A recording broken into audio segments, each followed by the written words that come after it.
think I did something stupid.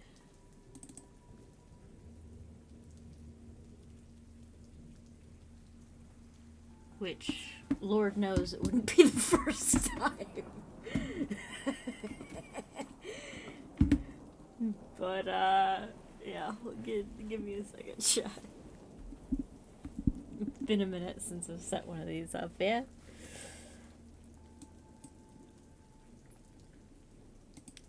I have a DM, it's from myself. My least favorite kind.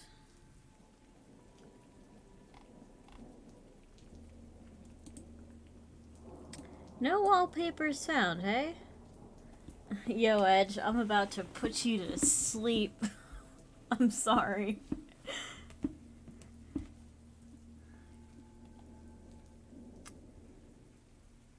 Yo, Sassy, what up? Trying to find a... Yeah, this one's as good as any. Although it's not raining.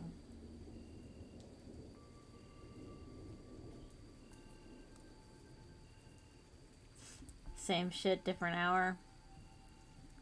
Is your cat still licking the air?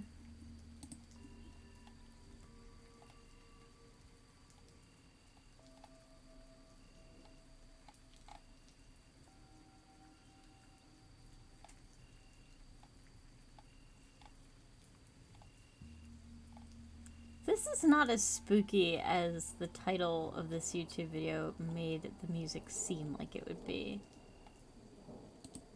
We might need to do some trial and error here, chat. I'm sorry.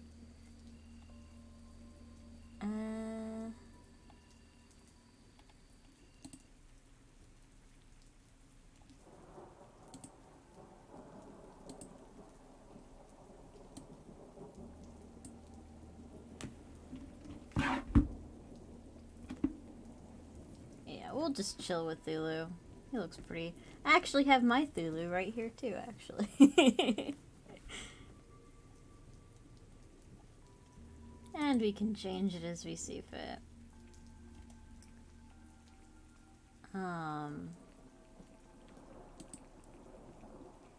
Yeah, let me know if the music is too chill. It might be too chill. I think it is too chill. I might need to change the music.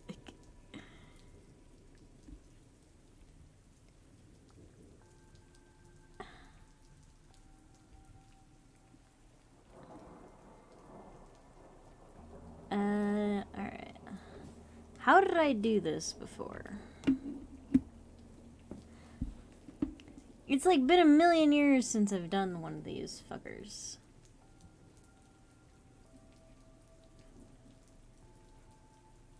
No, she's recovered from her brief absence of mind. That's impressive for a cat. This is actually not too bad. I mean, chat is hella redundant, but you know.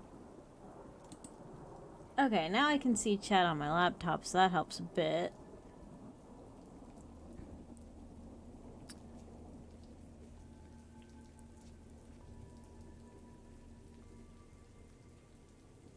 I still have everything loaded up in here.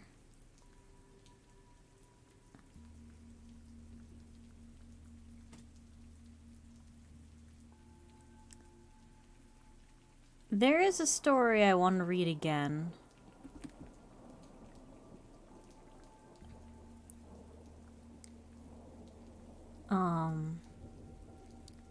I need to remember where I put it.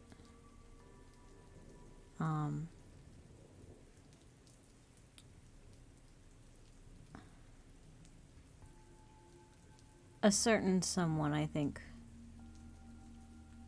Well, actually, a couple of certain somebodies, I think, would benefit from hearing it. Quoth the fish. You know what, let me find it. Hold up. I might have it. I might have it somewhere. Hold on. Hold on. Hold on. Hold on. Quoth Bob. Alright, this is...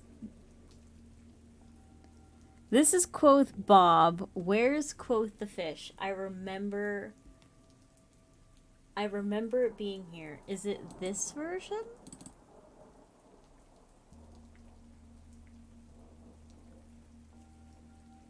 You were thinking about that the other day? I actually don't know if this is gonna dox me, so give me a second here.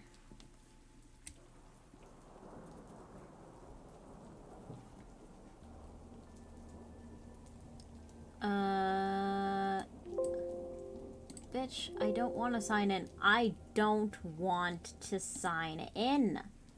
Fuck off. Alright, well, doxing isn't gonna be a problem. Fuck you. Yeah, I don't give a shit. Alright.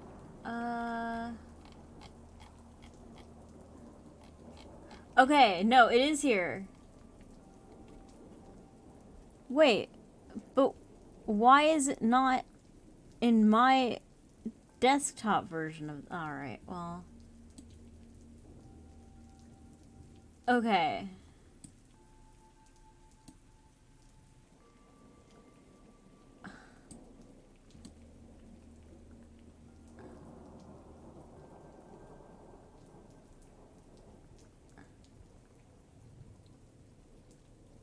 Hold on.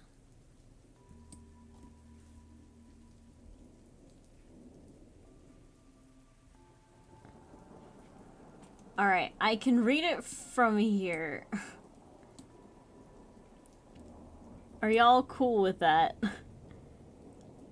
Unless you want to see my shitty...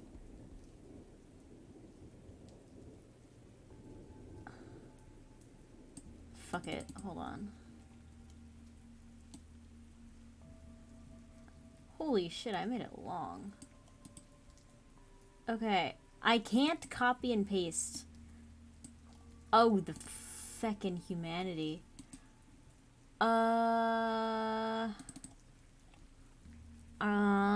Fuck it, we'll do it live. Oh my god, I have to go through this garbage again. Okay, well, this is... Well, this is new and exciting. What boats your arm, floaties? You appreciated that much more than I... Oh, now you work? What kind of garbage? Alright, whatever.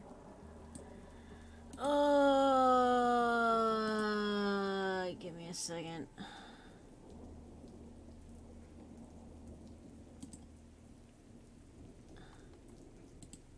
Is this all gonna fit?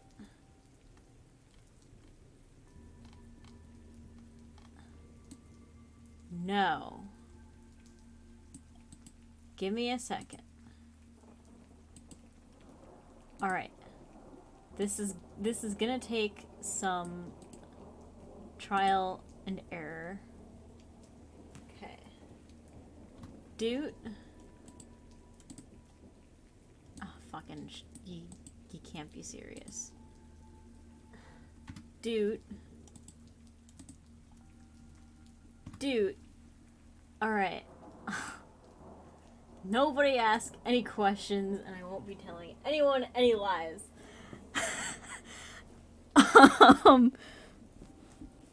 Alright, we'll start with the fish, hey? Okay.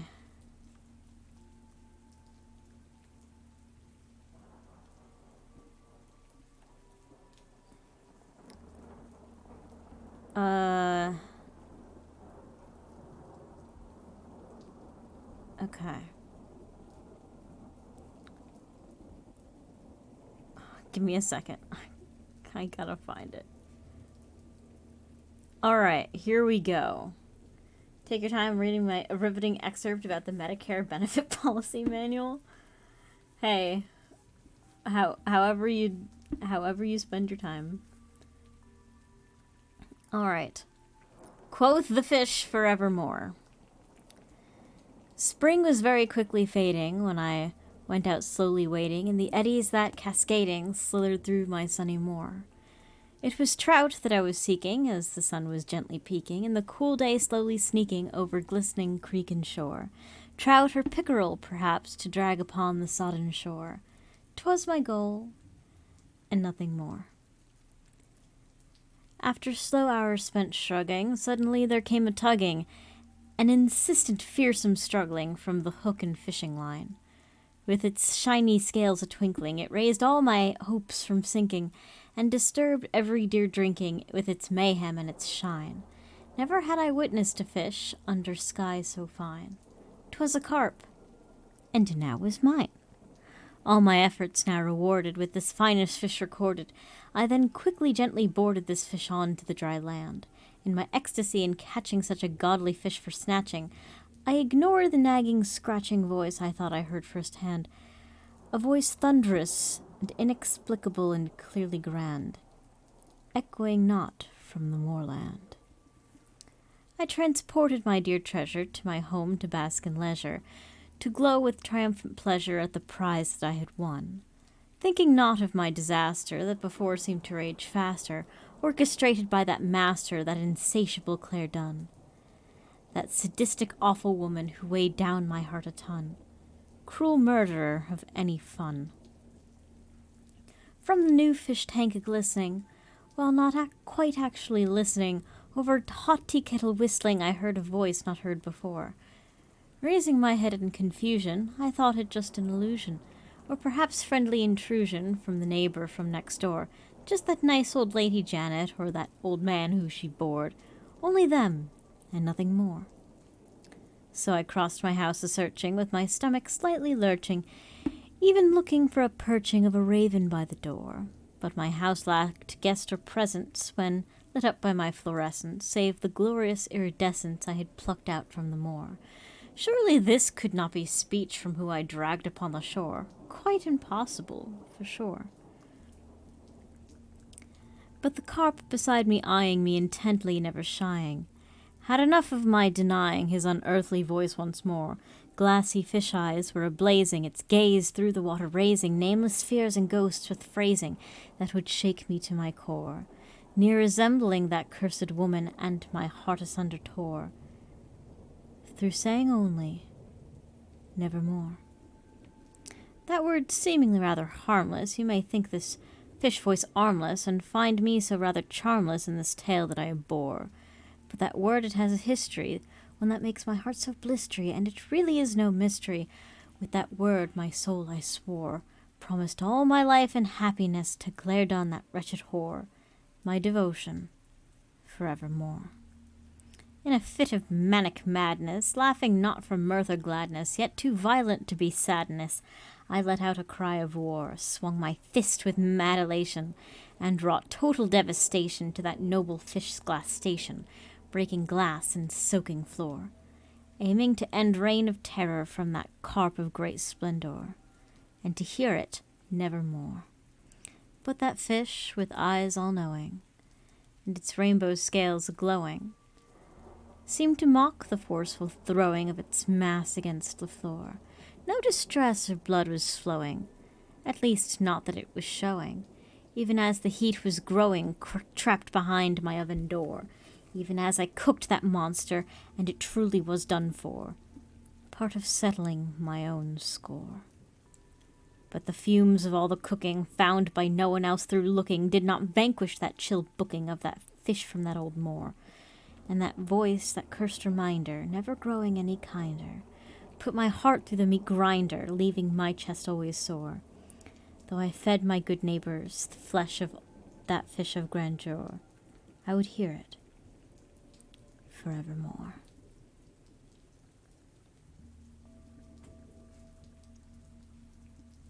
I have Bob on this computer too, if you guys want to hear Bob again.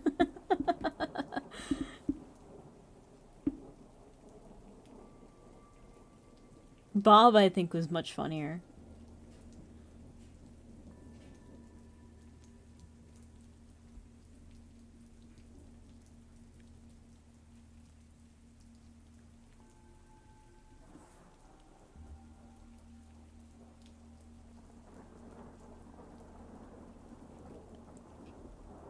Go for it? Alright, let me pull up Bob.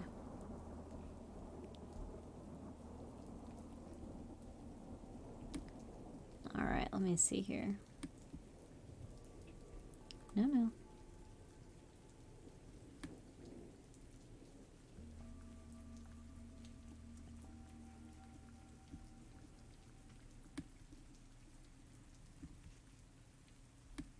Hold on. Alright, this is quote Bob. Seeing the... Alright, no. We're all good here. Oh shit, no, chat. Ah, fuck. I just fucked up chat. Okay, hold on. We're good. Okay, here we go. There was once a stately raven. It was Bob if you would name him, and he stayed long with his master in a cozy little home. But this Bob he loved exploring, and his master so adoring. On this night was somewhat boring, snoring over some old tome. Now for escapade, Bob figured, soaring on the wind to roam. Just a while, then back home. So Bob's master, his dear feeder, was a kind and avid reader, and taught Bob, by the white cedar, words he'd never heard before. Over many tasty lunches, with good peanuts for the munches, the most satisfying crunches any corvid could ask for, Master taught him funny noises, every day a little more. Words alone, without the lore. Poor Pat. The brisk early winter weathers sent a chill through Bob's black feathers. He began to miss the leather of his master's couch and sigh. Soon enough he saw some lamplight through this window in this dark night, and despising threat of frostbite, Bob considered saying hi. So he perched before the curtains by the window of this guy, and tapped gently, hardly shy. From inside that chamber dreary, this dude pondered, weak and weary, over many quaint and curious volume of forgotten lore. Who was startled by Bob's tapping, as he was very nearly napping, and at once began this yapping at his chamber door, leaving poor cold Bob quite puzzled why such bluster was called for, politely tapping just once more. Shivering, Bob was uncertain that this rustling purple curtain would admit his humble entry to this strange but warmer space, when suddenly the shutter flung open with much a flutter, and without a single mutter Bob gladly rushed into the place, found a comfy perch above a statue's solemn face, and there settled, full of grace. The madman watched, shocked for a while, then his lips turned in a smile, and with style began talking to the corvid set on high. All the sounds that he was making, though his legs were surely quaking, there couldn't be mistaken that this man wanted some reply. So Bob racked his mind for words his host he'd not defy. "Nevermore," Bob croaked. "'S worth a try." Now this man was promptly noiseless. All was still in chamber joyless, as Bob fidgeted and preened, worried that his last word was a suck. As for all his master's teaching and the snacks that he was preaching, and Bob's intellect far-reaching, definitions never stuck. So for Bob it was a mystery why this crazy man was struck. But a warm perch was good luck. Bob again the word repeated, staying cozily seated, as the wild man retreated from him and the chamber door. Then the fellow seemed to panic, and became truly quite manic, and before the bird Melanic railed on and on about Lenore, which Bob quickly realized wasn't a word he knew before, but sounded quite like nevermore. Pleased by the rhyme discovered, thinking his host quite recovered, and forgetting the snow-covered wintry mess that led him o'er, Bob decided replication of the word would bring elation from his lofty station on the head of palace by the door, and more frantic and dramatic became his host upon the floor. So Bob repeated, to watch more. Now at length the poor host fainted, his cheeks pale white as if painted. Bob then found this fun quite tainted, and flew from the scene alone. Though the cold wind brisk and biting, and the winter's bluster fighting, Bob had quick determined flighting back to master's happy home, for he sorely missed his master even if he liked to roam. So Bob returned to master's home. Unaware was Bob completely that this tale has become neatly such a famous poem sweetly recalled by many men of yore. Though his host, in his confusion, had arrived at the conclusion that Bob's once nightly intrusion never quit his chamber door, and his soul from out Bob's shadow still lies floating on the floor, to be lifted nevermore.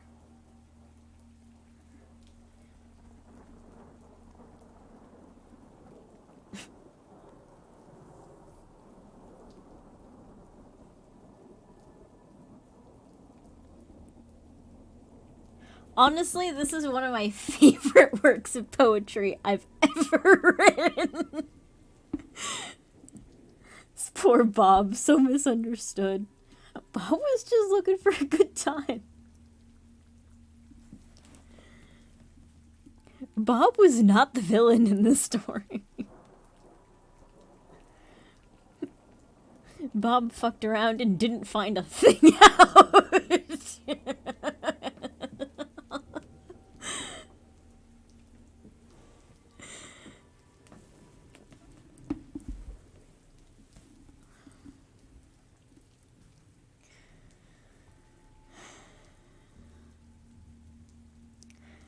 Yo, Chaos, what's up? We're kicking it. We're kicking it classic today.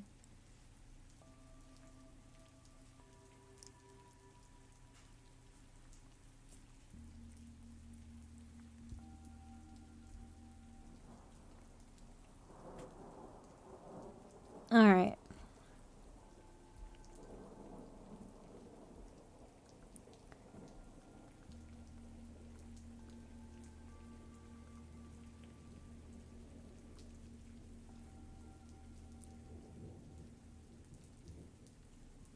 There's a story I want to read, but I'll take requests now. Unless you guys are cool with me reading mine. You're still in writer's block? Hey, dude, these are back to stay. So whenever you get over your writer's block, dude, send it my way. I have decided that I miss traditional spooks, so we're doing more of it.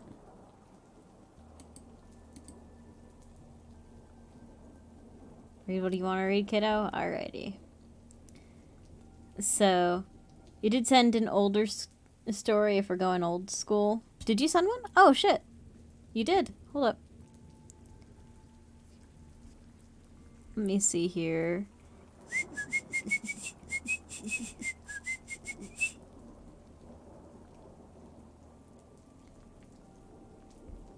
Alright, yeah, let me grab this one first. Yo, Thunder Kitty. Wow, Fiction Press has to verify if I'm human now. I have truly reached the peak of everything.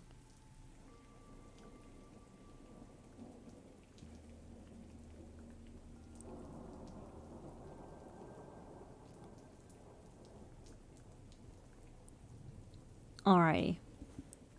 So this is Chaos's first chapter of Harvester. We've read it before, but we'll read it again. I said fuck you, an abomination of nature, and it let me in. Pretty much what I did too.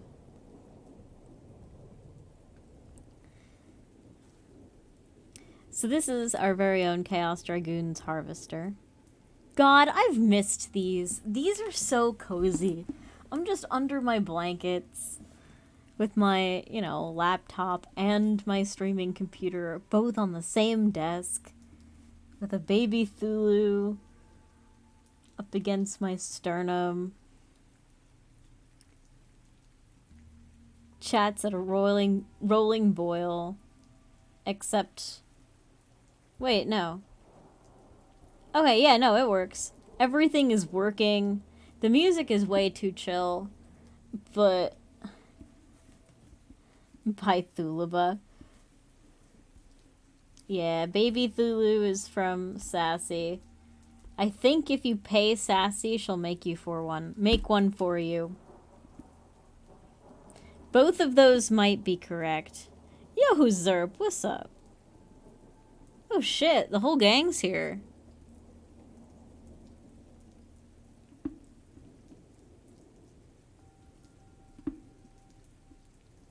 I guess y'all missed these. Holy shit. Well, Edge is asleep because there's rain. But, you know.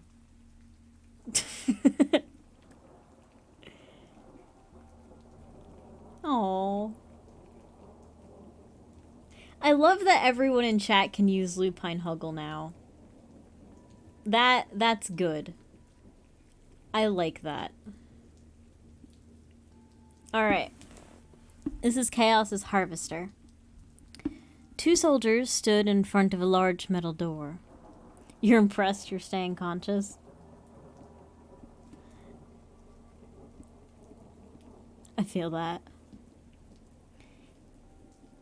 We found an assistant manager, so guess who's not pulling double duty? Hell yeah, more chaos. Oh my gosh, we might actually have our D&D campaign within the next 5 years.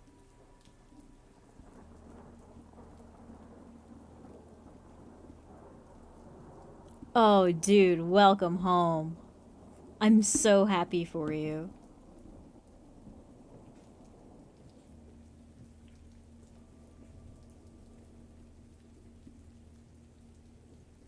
I might want to remake my D&D character at this point. I think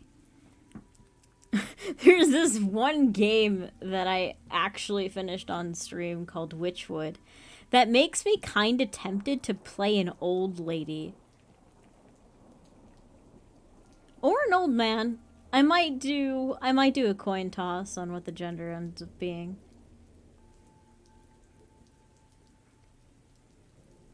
But I have to reconsider my shit. But it's okay. It's okay. We'll figure it out. It's Witchwood, sassy, in case you couldn't tell. Alright, I'm gonna read. I'll be a good wolfie. I promise.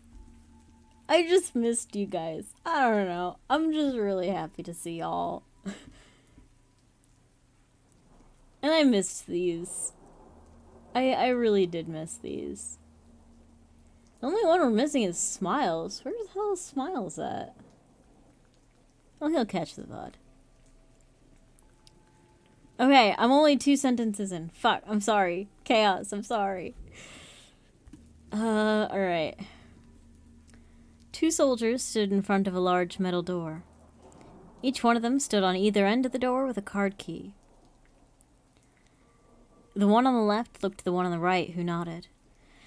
The two slid their card keys into the respective key holders simultaneously. Each card reader beeped in acceptance before 18 loud clicks came from the metal door. After the 18th click, the door stayed closed before it quickly slid into the floor, revealing a large white room. Okay, this music is just not working. This is way too chill. You're just cozy in bed, should totally be asleep, by the way. Are you feeling any better, Zerp? Are you any less sick? Sleep is for the weak. Ugh, you guys are trouble. Let's see here.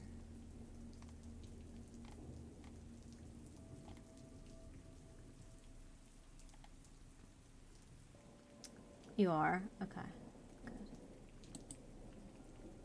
Hold on. I need to change the music, because this is like cozy time with chat. This isn't Spooks anymore. Alright, let me see what I can do here. Do-do-do-do-do. Do-do-do-do.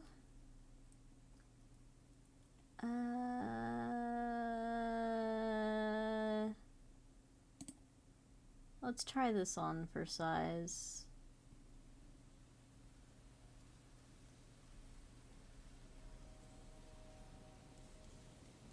Oh, there's traffic sounds? Fuck that. Okay.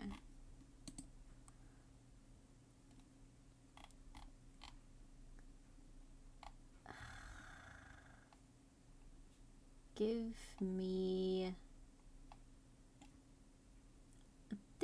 This could work, maybe.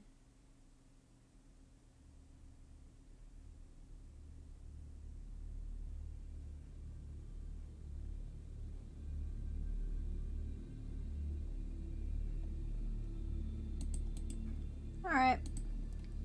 We'll try it.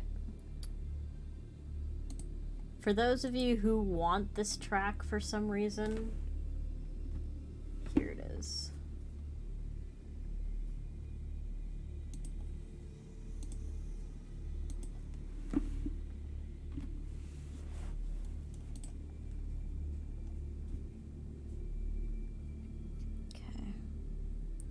The reverb sounds very funny on your headphones. Oh no. Is that a bad thing?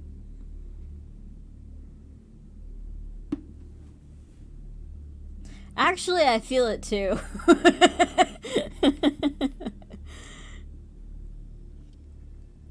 Alright. After the 18th click, the door stayed closed before quickly slid into the floor, revealing a large white room. Along the walls and floors of the room were long, jagged grooves, akin to claw marks. In a cozy way? Sweet. You can sleep with headphones, they always bother me. I can. I got used to them. Sometimes I'll actually turn on music if I'm having a lot of trouble sleeping. But I'm self-conscious, so I wear headphones. Somewhat. It's not the most comfortable experience, but you can. The two soldiers stepped into the room, ignoring the long claw marks and dried red stains of blood, as they approached their main target. Sitting at the back was a skinny, scarred-up young man. His wrists and ankles were shackled, and atop his head was a sort of helmet-like contraption. It was used to keep him from hearing or seeing anything in front of him. As the two soldiers made their way closer to him, he looked up as though he could sense their presence. The young man lifted his arms and presented his shackles, and tried to plead with them.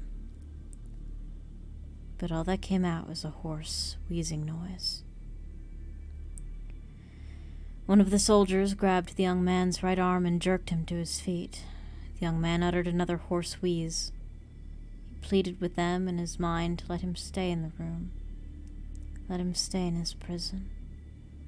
He knew what it meant when she had a need for him. Every time she called for him, the pain would start up again. He didn't want to feel any more pain. He just wanted to be left in his room to die.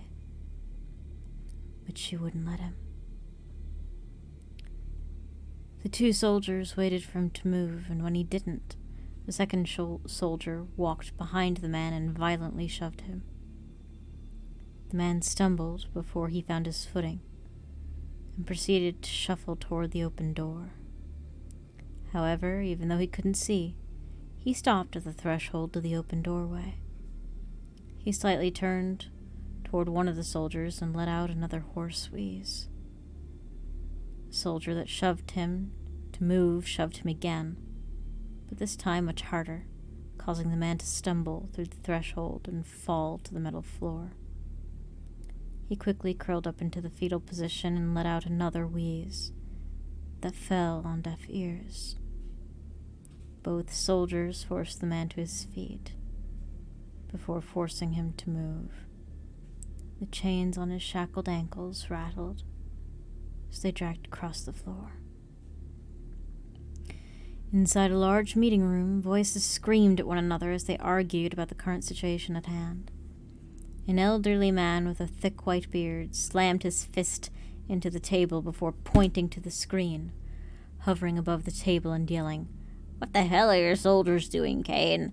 You said they could handle it. You said the rail guns they had could take this thing down, but all they're doing is pissing it off." Above the table, the screen showed a massive creature attacking the city. The creature resembled a Komodo dragon, with yellow scales, green spines growing from its triangle-shaped head to its ball-like tail, that had spikes protruding from it. Each toe is connected to green hook-like claws, and on each side of its body was folded 3 long, hairy spider legs. One of the tanks charged up its railgun cannon before firing a high-velocity projectile, made of electromagnetic force at the large creature.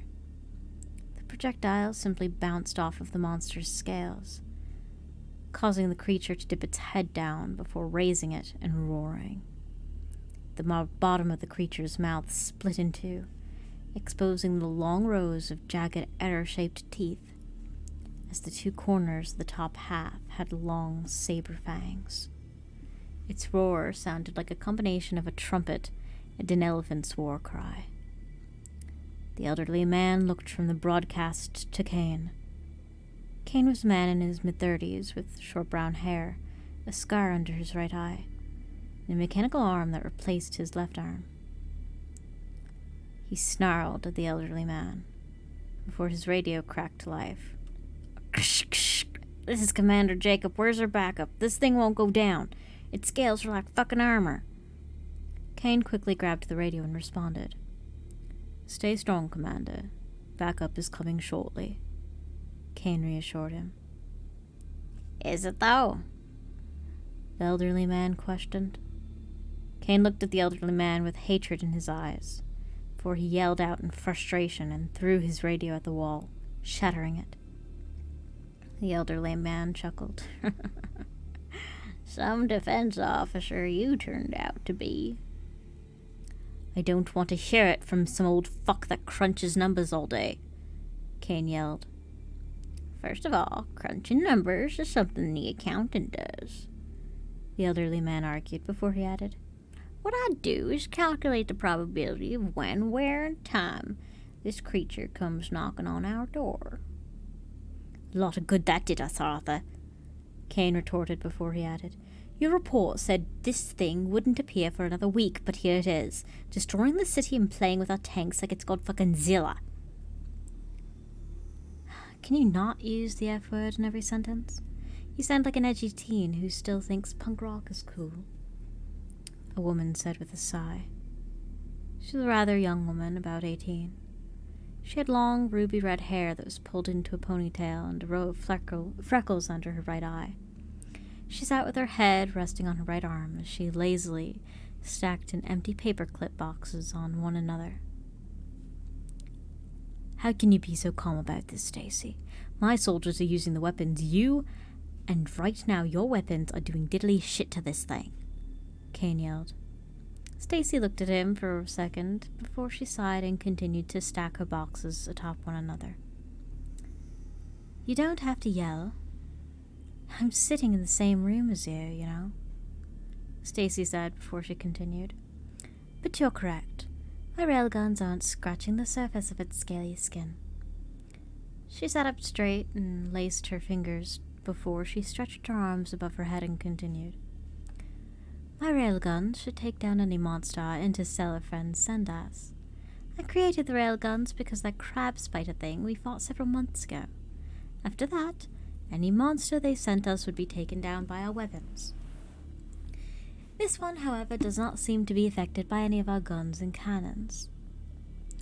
So are you saying they're watching us and learning from our battles? Kane asked. Stacy finished her exaggerating stretching and looked back to the screen now showing the creature picking up one of the tanks in its tongue and flinging it into a building. It's a good hypothesis if you think about it, Stacy said before she went back to stacking her empty paper box. Fuck! It starts early. Before she went back to stacking her empty paper clip boxes. As she placed the fourth one on top of the stack, she added, The other hypothesis is that your men are just stupid and can't understand how to use them. Excuse me, Kane growled as his metal hand balled up into a fist as the sound of scraping metal emanated from it. Stacy looked at him lazily before she went back to her stacking. Please don't misunderstand me, Kane. I'm not implying your men as incompetent, Stacy said. Kane relaxed a little before she continued. I'm saying the superior is incompetent. Kane's rage came back full force as he stood up. You son of a... Kane began before the screen above the table shifted and switched to a figure cloaked in darkness. Kane stopped and quickly stood, still, as the figure seemed to just stare at them.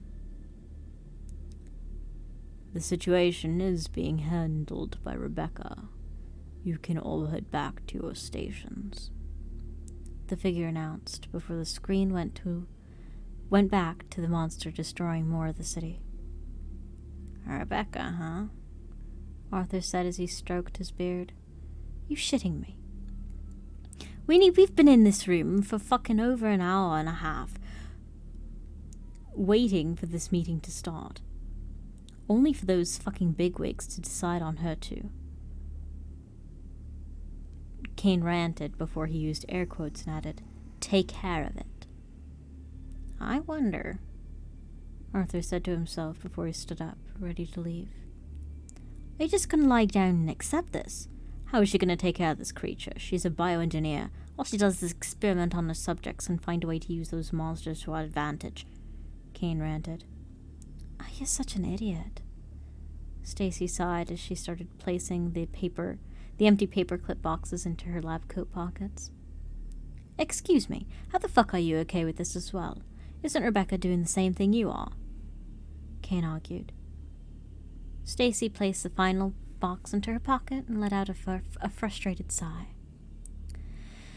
First of all, I used these monsters' hides, bones, and any other physical means they have to help produce the weapons and vehicles your men use against the next big threat. Second of all, Rebecca uses the DNA of said monster to help create her living weapons, as she calls them. And finally, do you not understand what the board means when they say she'll deal with the situation? Stacy explained. Kane looked at her quizzically, causing her to sigh again and rub her eyes while mumbling, How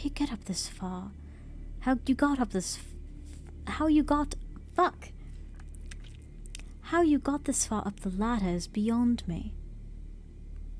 She's gonna use her little lapdog, Arthur said. Kane cocked his head to the side, trying to figure out what Arthur was talking about. Then it hit him, and he lost it. Are you kidding me? Last time she sent him, he nearly destroyed the whole city when he went into a fit of rage.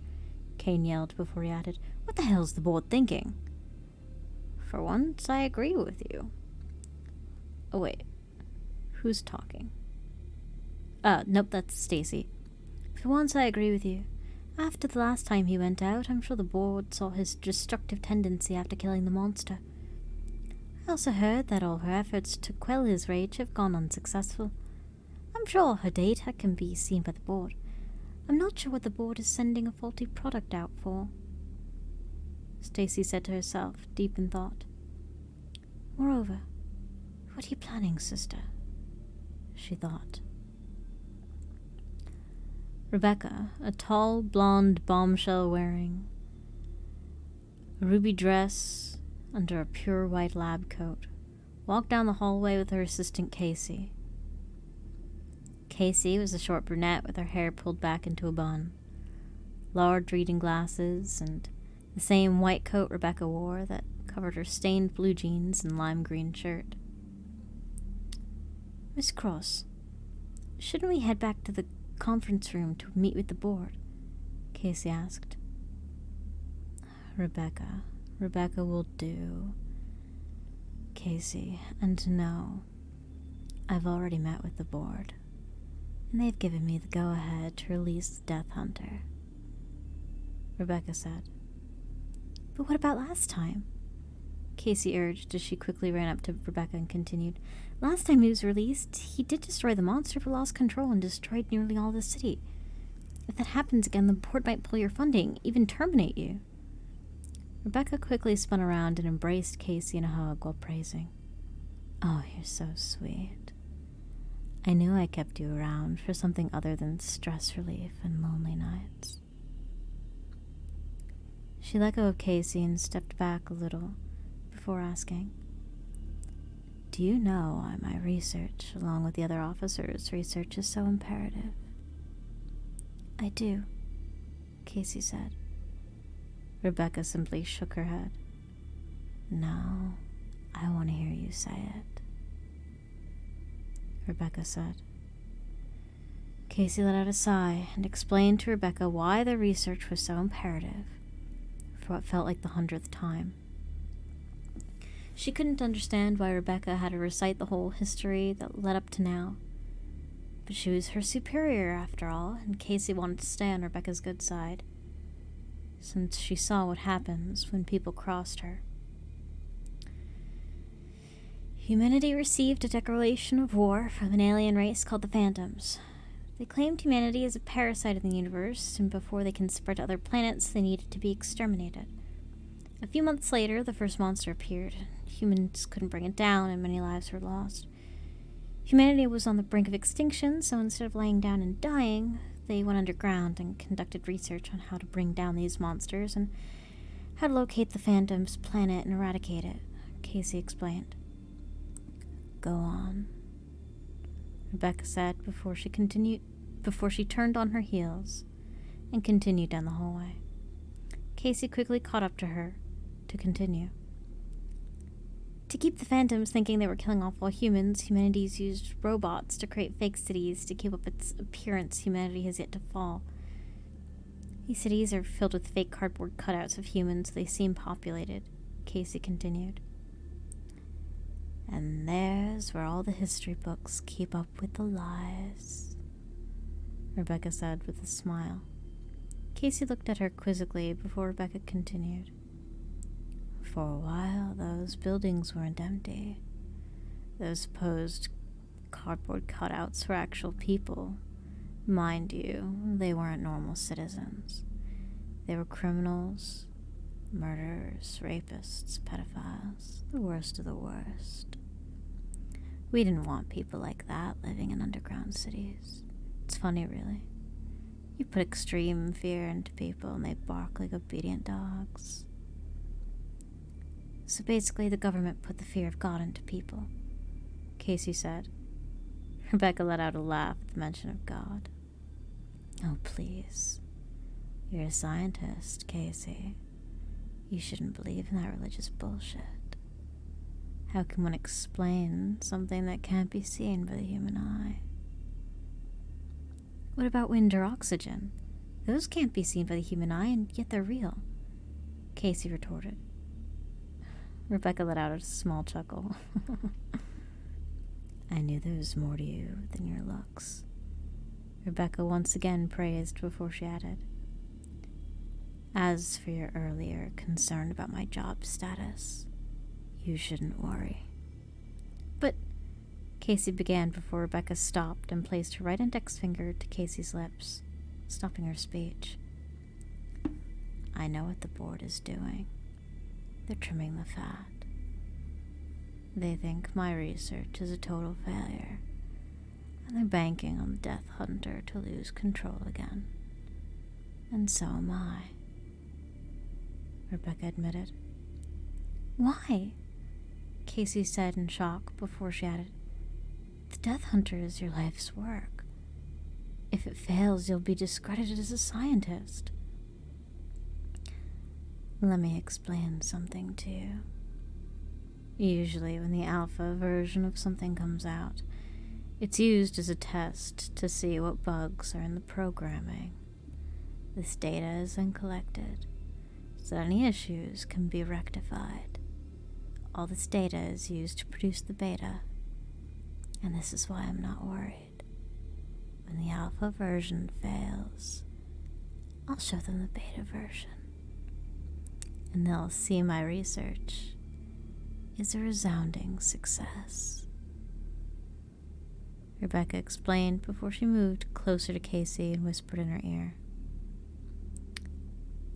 When that happens, we'll celebrate properly. Casey felt a chill run down her spine as she saw a twisted smile form on Rebecca's face. For now, just head toward the control room. I have to see how our little alpha version is doing today, she said giddily before she left Casey standing in the hallway. After leaving Casey, Rebecca walked further down the hallway until she reached a large hangar, where the two soldiers waited on either side of a skinny, scarred-up young man. His wrists and ankles were shackled, and atop his head was a sort of helmet-like contraption that was used to keep him from hearing or seeing anything in front of him. He lifted his head and felt a pit form in his stomach as his blood ran cold. You forgot how sadistic you made Rebecca? I didn't. And Inari voicing her is something different. Even Hiawatha was like, oh, I don't know if that was the right artistic choice. Ugh. The blanket is going further on top of me.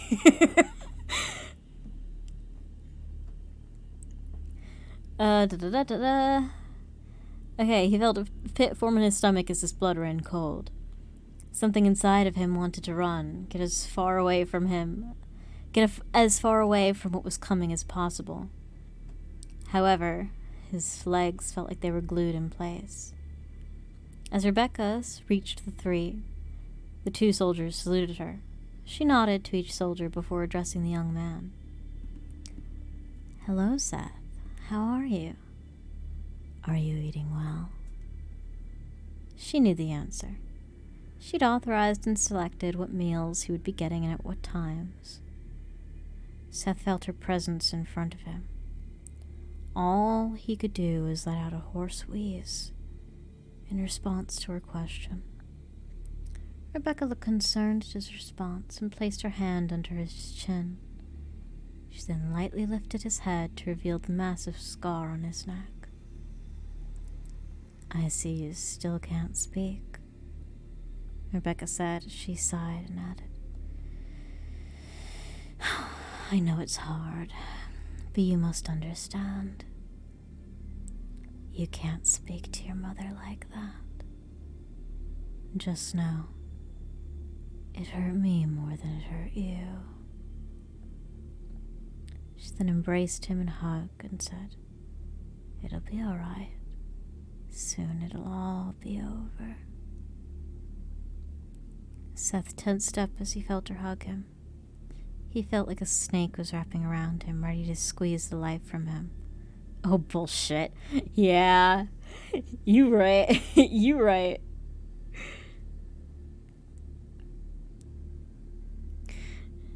Yeah, it hurt me more than it hurts you is a line I know well.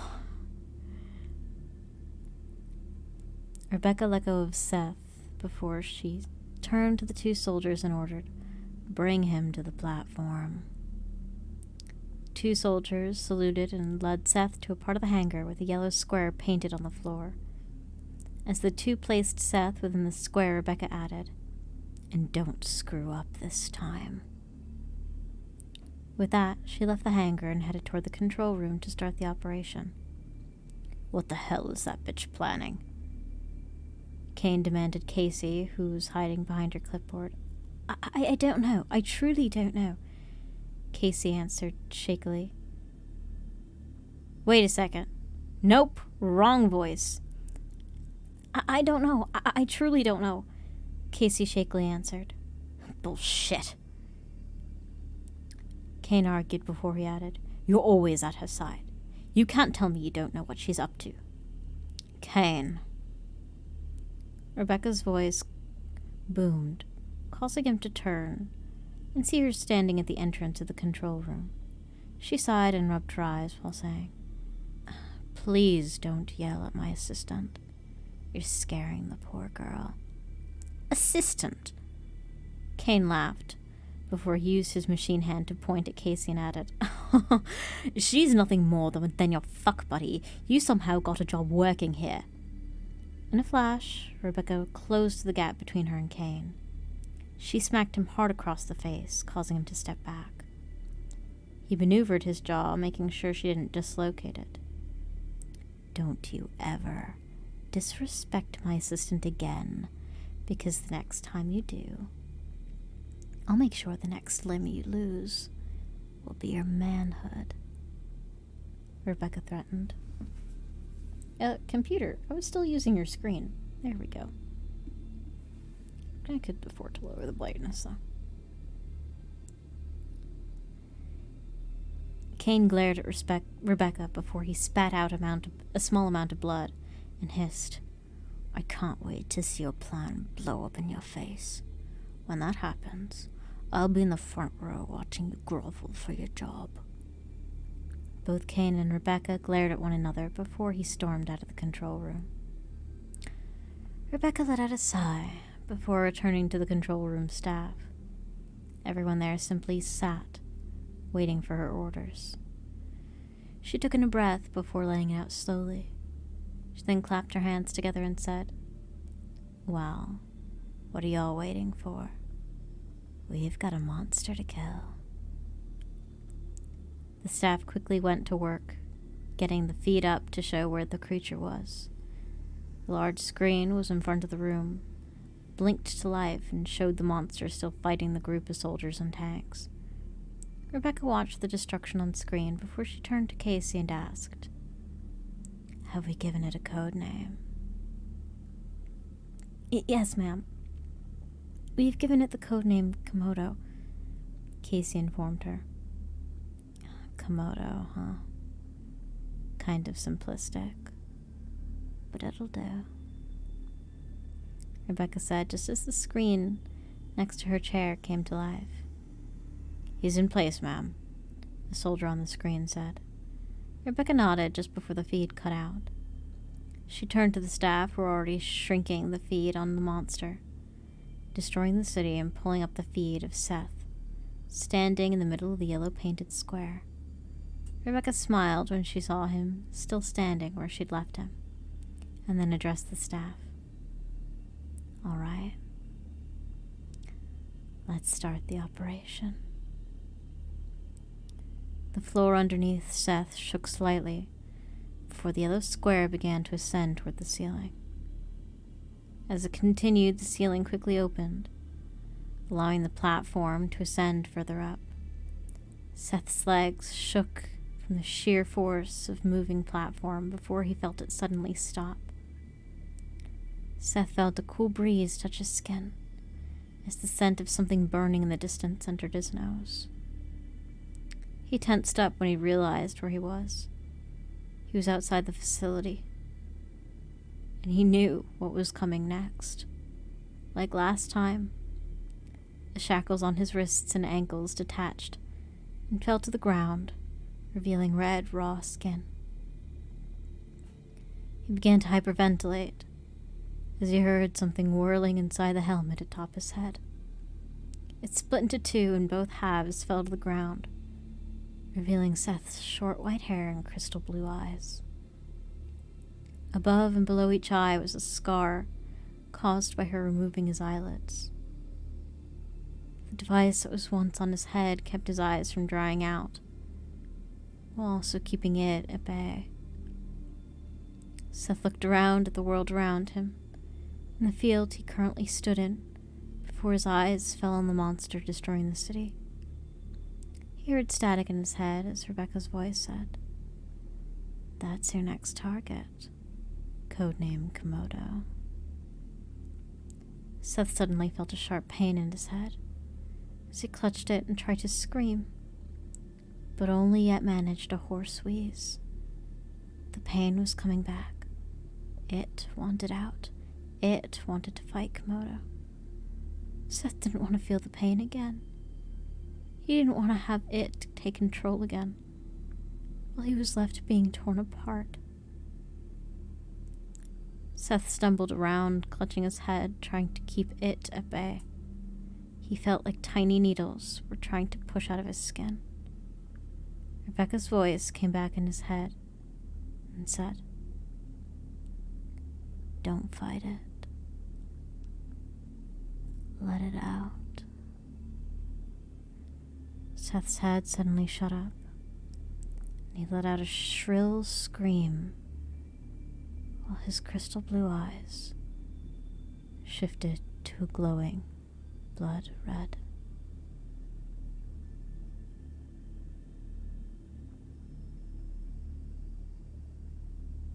It's funny, Chaos. The story I wanted to read today has a very similar theme.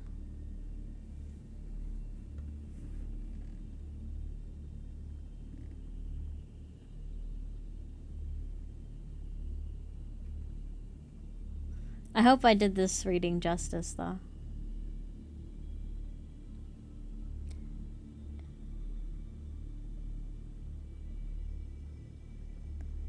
If you ever want to, like, I don't know. I did amazing, thank you.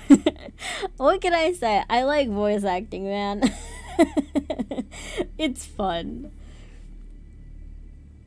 And sometimes I like going back and rereading old stuff because I make different decisions on the voices because fucked if I can remember what I did last time. Like, this I like this, and I like your writing a lot. I like your descriptions, everything is very vivid.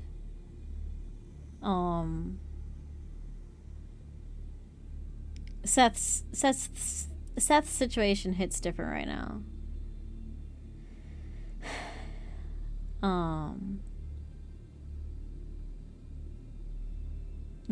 If you know, you know. But what I wanted to read is unfortunately a little long. It's called The Trip to Lingvi. I've read this before also. This is not my first time reading this on stream. It is a reimagining of a piece of Norse mythology that also has particular significance right now. If you know, you know. If you don't, you might soon.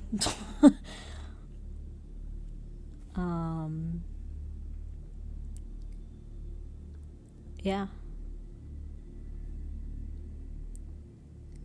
When Lucky filled my dish this morning, his unusually bright, twinkling green eyes seemed sad. I whined and wagged my tail, trying to press my nose into his hand and get him to scratch behind my ears. You're growing so big, Fan. He sighed, chuckling, but he sounded sad, really sad. I wondered if Mom was yelling at him again too much. Mom was mean. She had anger even in her name. Lucky was a pretty good dad, though, always full of tricks and pranks, but I guess he wasn't so lucky if he ended up mated with a woman like that. But everybody calls him Lucky anyways. He was always a bit exasperated when that happened, but I could usually cheer him up. Or my sister Helly could give him a hug and go out and plant flowers in the garden. She was a sweet girl, always liked to tend to the flowers. I tried not to roll around them too much. Or my brother Yormi could, I don't know, stick his little forked tongue out at him and hang around his shoulders. Yormi tries, but his eyes just seemed way too sad. I'd never seen Lucky look so sad. I whimpered and tried again, and he finally scratched behind my ears. You're such a good boy, he whispered, his voice breaking a bit. Eat up. Know that I love you, okay? Somewhat satisfied, I turned back to my bowl with a conflicted heart. A few minutes later, the doorbell rang. It's your brother, Lucky, Mom shrieked. Feckin' bastards. I'll get it, dearest. Lucky sighed. He got up and trudged his way to the front door and opened it. A man with a fishing vest and a gray beard and windswept hair stood there and waited, his weathered face solemn and expectant. I tucked my tails between my legs. I had a bad feeling about this. I've taken it. You've got them all packed up and ready to go. The man asked slowly. Yeah, the kids are almost ready, Lucky murmured. But like, Norris, do you have to? You put too much stock in what that old woman Sybil says anyways. Besides, they're my kids, bro. It's not like I can just... can I at least visit them? We can talk about this later, Lucky. And we've already discussed this. This is better for everyone. You don't fucking know that. It's already decided. Gather them up and do what you need to do. I'll be waiting outside, okay? You're all gonna regret this, Lucky replied in a whispered hiss. I doubt Yormi or Helly could hear it. I'd never seen Lucky so upset. But as the old man Norris walked away, he took a deep, shaky breath and walked back into the house. He put Yormi in his favorite traveling basket, lining it with his favorite soft blanket, giving his head a few affectionate strokes. Yormi seemed content, but Yormi was deaf, so who knows what Yormi knew. "Dad, who's at the door?" Helly asked. She was wearing a little brown dress, her hair back in braided pigtails. Her eyes, olive green, were glistening just like her dad's. "It's Uncle Norris," Lucky replied. "You got all your stuff packed?" "Uh-huh. I'm so excited to meet the Essers. They're our family, after all. It's going to be an adventure." "Uh-huh," Lucky replied, and I could hear the lump in his throat. "Give Daddy a hug before you go." Helly giggled and gave him a big, warm hug, burying her face in his shoulder. "Don't worry, Daddy. I'll be good, and I'll tell you about all the cool things we do. I'm not sure why they're not letting you come, though." "Well, I've got stuff to attend here, too, I guess," he murmured. "Just be good, okay? I love you so much." "I love you, too. Dad, please don't worry so much." She gave him a little kiss on his brow before he let her go, and she grabbed her little rolling bag of luggage and Yormi's basket and hurried toward the door.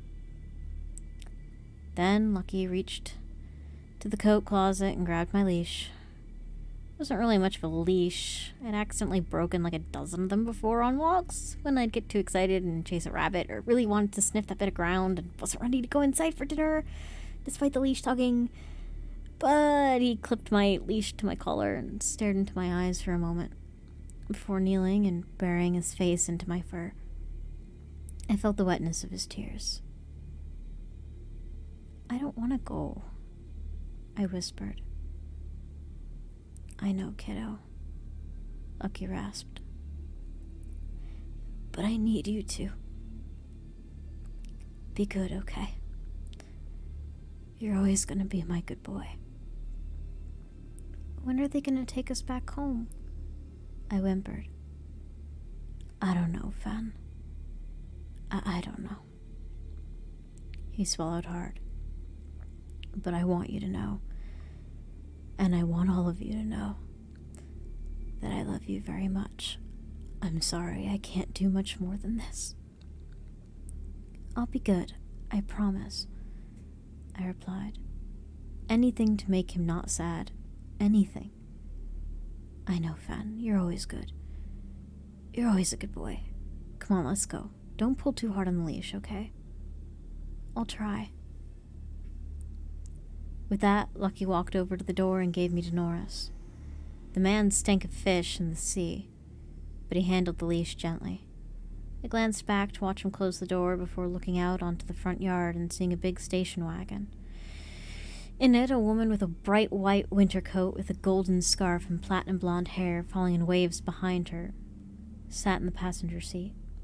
Two radiant teenagers sat behind, stylishly dressed, with gold earrings and bracelets adoring their thin wrists. Bleach blonde hair immaculately brushed, yet waving carefree in the breeze. It was an overcast day. Gloomy. I looked back at Lucky's house, but I remembered not to pull on the leash, and walked nicely next to Norris. He held the leash away from his body like he was already afraid of me. "Does that beast bite?" The snowy woman in the front called. "Not yet," Norris murmured. "All right. How are we going to get him in the car?" "The girl can sit with us," the girl in the back offered, grinning. "Afraid, is that a good idea?" the boy asked cautiously. "What if she smells bad?" Helly, hearing this, instantly became self-conscious, playing with the sleeves of her dress. "You smell fine, Helly," I reassured quietly, but I'm not sure she heard me. She blushed as red as the falling sun. "It'll be a short ride, and we'll be at Owen's house fast as the wind," Norris replied. "Let her sit with y'all, Fraser. Katie, you think the big guy can fit in the trunk?" "Yeah, he's not riding on my lap, that's for sure." So they loaded me into the trunk of the station wagon. I I heard Kelly squeeze in between the two teenagers, holding Yormi's basket in her lap. I jumped up into the hatch, no problem, and curled up, trying to make myself smaller. But it was still kind of a tight fit. I missed riding in the front seat with Lucky. Norris was right. Even though I was squished next to fishing poles and like 3 boxes of tackle, the trip went by really fast. We pulled up in front of this giant mansion in a neighborhood of lots of giant mansions and big green yards. I could smell the grass even stuck in the trunk, cramped in the dark. I daydreamed about frolicking in the yards, chasing rabbits and birds, and playing fetch with Helly. So when the trunk popped open and I heard everyone getting out, I was optimistic. I jumped out, tail wagging. I approached Norris, who opened it up for me, but he turned away. "Stay back, you big beast," he growled. I lowered my body and wagged my tail a little less, hoping that would make me seem smaller, but maybe I was just too big. "Uncle Owen, we're home," Freda called. She sounded a little nervous. I looked for Helly, who hugged me when she walked around the car and found me. She was shaking. "They're not so nice to you," she whispered. "It's okay. Look at the sunshine in the yards. Maybe they have a frisbee." I wanted her to smile. I wanted her to smile so bad. But she couldn't manage it. She grasped my fur, and her knuckles were pale around the handle of Yormi's basket. Yormi, bless his heart, still seemed oblivious, maybe confused by what was going on. "Maybe they're just shy," she murmured. "But still, you're too big for the trunk. Well, I made it here in one piece. You don't have to worry about me." Just then, a tall man holding a hammer stepped outside from the side yard of an impossibly tall tower, brown hair tied behind his head in a ponytail, and trailed by 2 white goats behind him, wearing harnesses. "Oh, the cousins are already here. I gotta tell Dad." "Hi, Thorin," Fraser called. "Yeah, we just got back. Look at the snake, isn't it weird? He doesn't look too much like the snakes by the tree. He's too black and dull." "Ugh, gross," Thorin grumbled. To distract myself, I took more of a look around. We were on the shore of a big ocean. In fact, I'm not sure how we drove here. The dark waves lapped at the rocky, algae-stained shores, churning ominously. Usually I like to swim in the river back home, but I didn't want to swim in that. Finally, a pair of golden doors in front of the mansion we pulled up to opened. A large man with an eye patch, a floppy brimmed hat, and a cloak glowered on the other side, his one eye staring deep into everything. I wagged my tail and pricked up my ears, trying to seem friendly. Everyone walked over to the rocky beach by the black, restless waters, and I followed, keeping my distance from Norris, but careful not to yank on the leash. "We got them, Uncle Owen. Uncle Owen, sorry," Freda sang, seeming relieved he was there. "Now what?" "Let me see them," the old man growled, turning toward me. Helly stayed close to me and gripped the basket. "Bring that here, girl." Helly gulped and presented the basket. "This is Yormi," she stammered. "He's really nice. He doesn't bite." The old man picked the snake up, my brother, by the midsection. Yormi, curious, flicked a gentle tongue in his direction, but even then he seemed nervous. Owen glowered at Yormi, who was gently crawling on his hand, looking around, smelling the salty air. Then, with a mighty motion, the old patriarch launched Yormi into the dark and ominous waters. My heart caught in my chest, and Helly let out a cry of shock and worry as Yormi disappeared into the waves.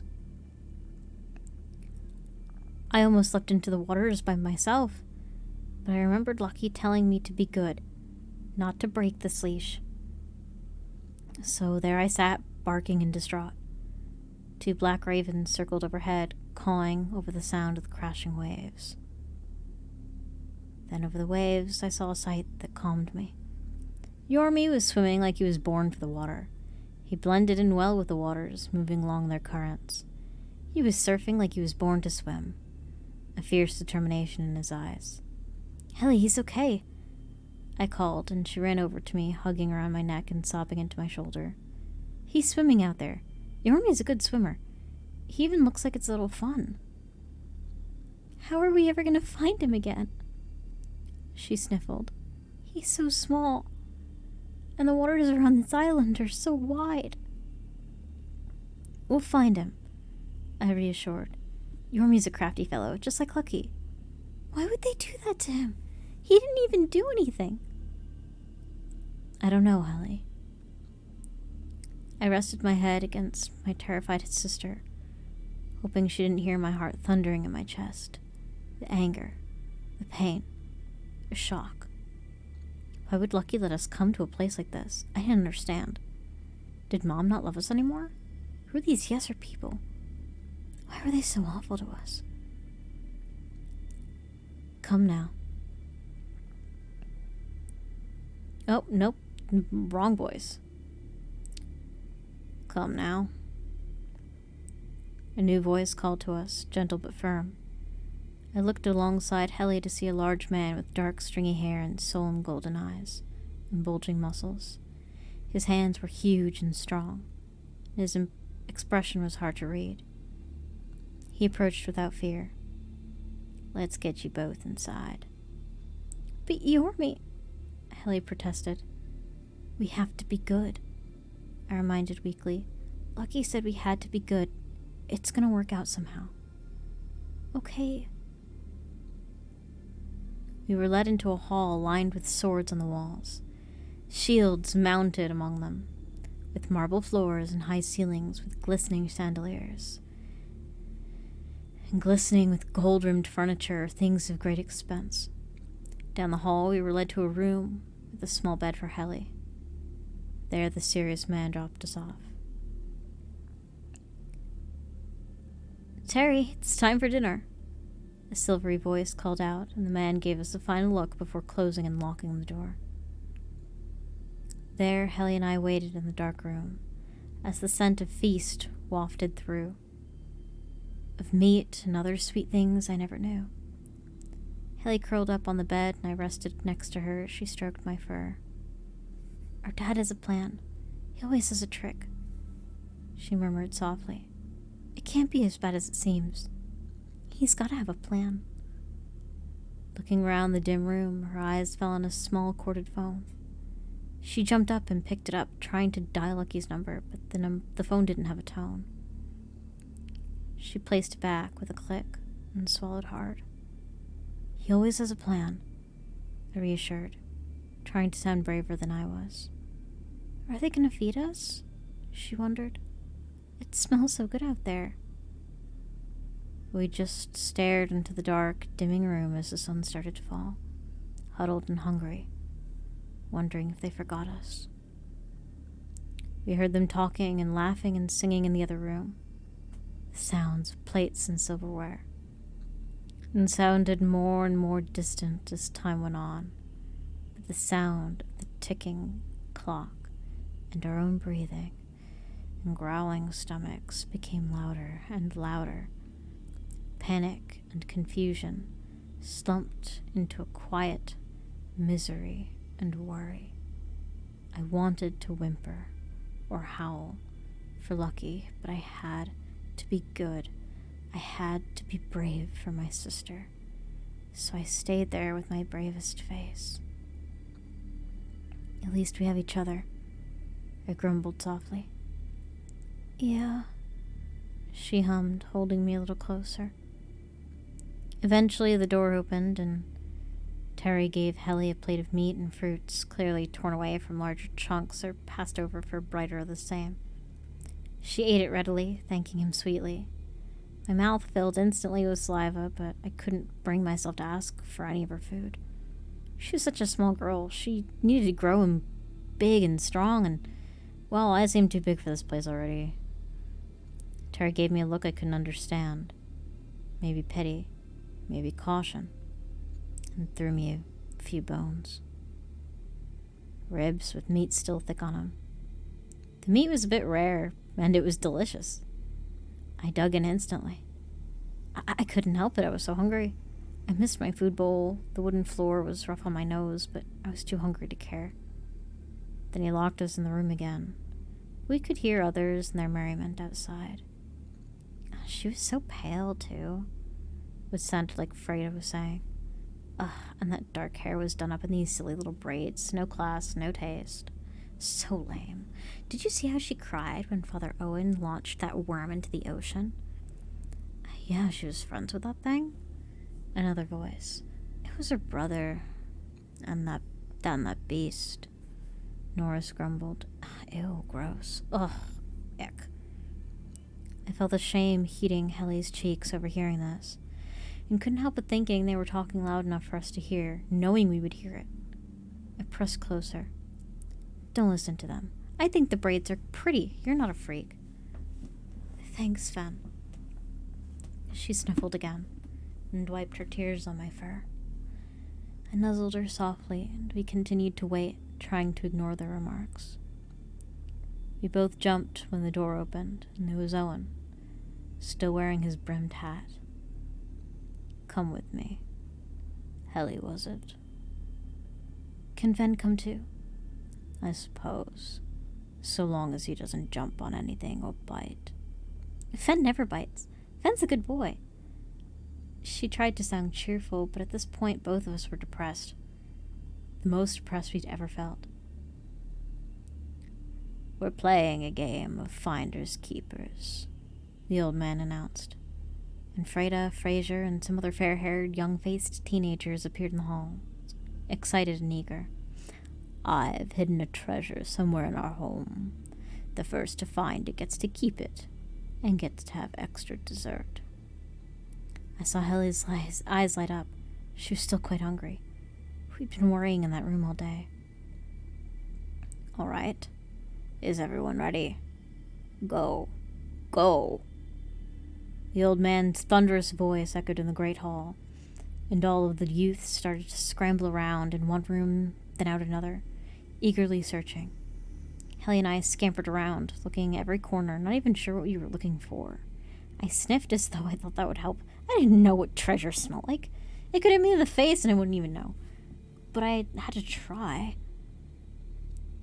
Hey, the snowy white woman, Kylie, whispered to Helly, approaching us discreetly. You're not from here, so I'm going to give you a hint to make it fair. Try looking in the basement. Oh, but you can't take the wolf down there. We have some fragile antiques.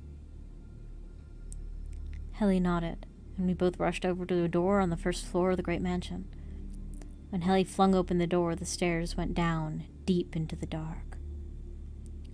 I gotta go by myself, Helly mumbled nervously, giving me a pat on the head. I'll wait here. You got this. I gave her a reassuring lick, and she cautiously approached the door, going down the steps, slowly, gingerly, feeling for a light switch. I watched anxiously until suddenly, with a great slam, the door was closed behind her by Thorin himself, smiling smugly. All the youths stopped their charade of searching and laughed. What's going on? I heard Helly cry on the other side, slamming the door. Fen! Worry not, girl, the old man Owen called. You've won. You are now the queen of the catacombs, to rule over the cold, dreary world under there as you will. You'd make a great radiant queen down there, your highness, mocked Freda, laughing. I headbutted the door, completely heartsick at this point. Helly! I'm okay, Fen. We'll figure this out. Be good, okay? Be brave. We'll find a way out of this somehow. Helly, I'm okay, boy. Be good. So I sat by the basement door, beside myself with grief, as the strangers that were supposed to be our extended family continued to feast and be merry. Only Terry paid me mind, though from a distance. As the night carried on, I listened to their conversation between waves of grief and worry. So, what are we doing with the monstrous wolf? Thorin asked. We're keeping him, Owen replied, drinking from a wine glass. What? Like those hunting dogs? Norris replied. You're kidding. Well, I'm not going near it, Thorne declared. Many others asserted the same sentiment. No one would have anything to do with me, until Terry was left to speak. I'll feed him and care for him, Terry replied. He doesn't frighten me. Very well, Thorne huffed. That thing, you know, a well-dressed woman with a golden bow in her hair interjected. Sybil told us all that it was that monster will bring the end to this family and kill Dad. You realize, and you have no fear whatsoever. You haven't done anything yet, Terry replied with a shrug. And you'll make sure he does not, Owen ordered, and never will. Yes, sir, Terry grunted. So in the days and weeks that came, I stayed in the mansion, no one approaching me but Terry, who brought me food, usually meat scraps, occasionally a steak. He'd often remark, without kindness or judgment, that I was growing very fast, and I found it to be true.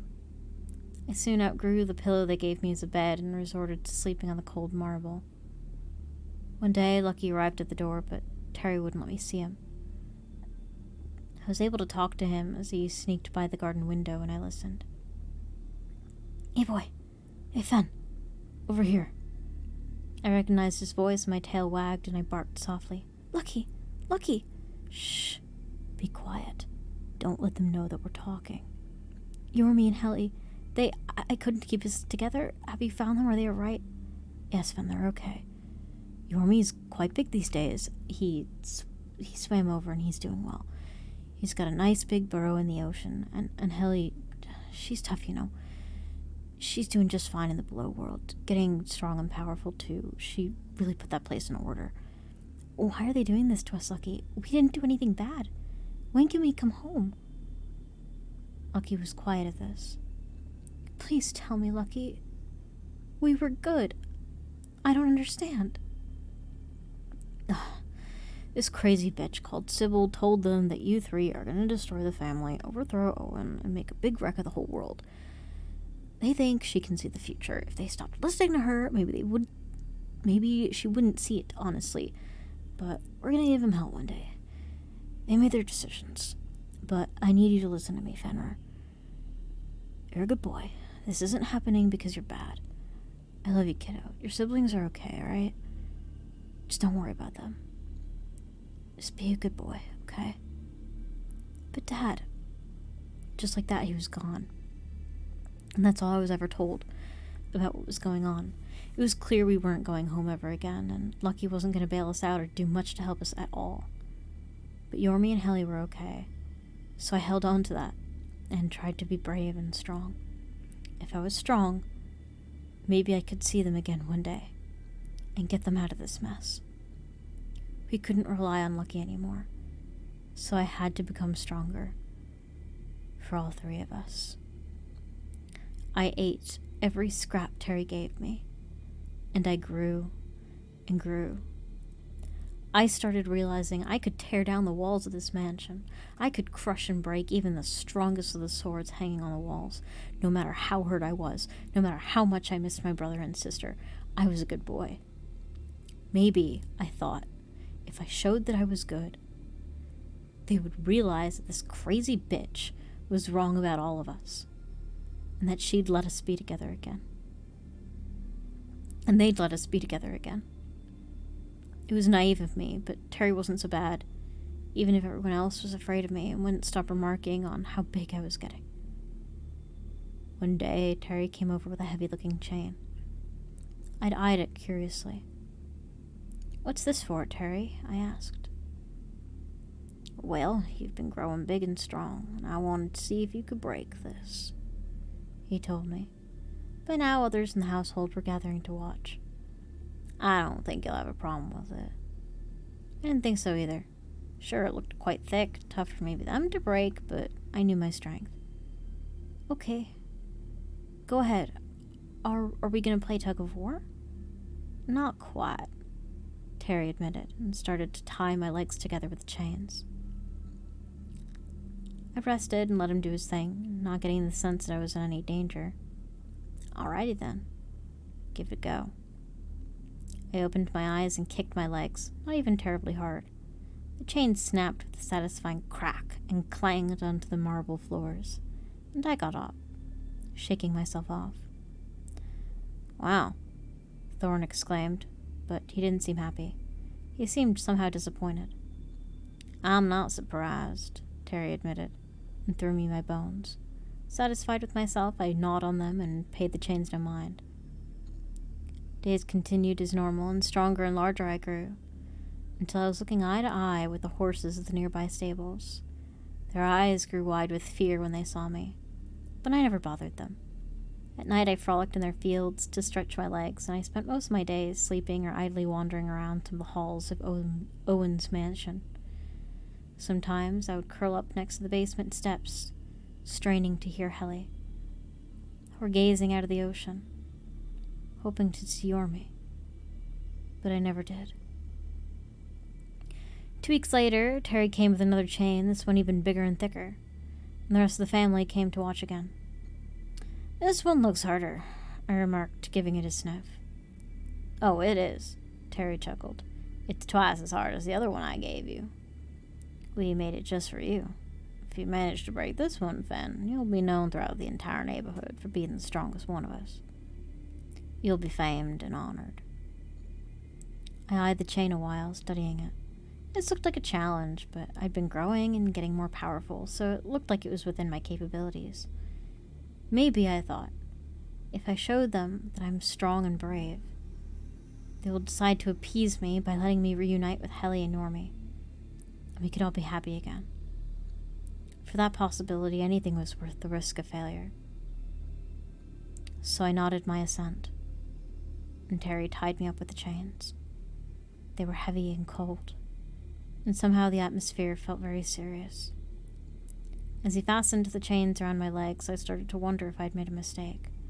My heart started to pound in my chest, and my throat started to feel weird.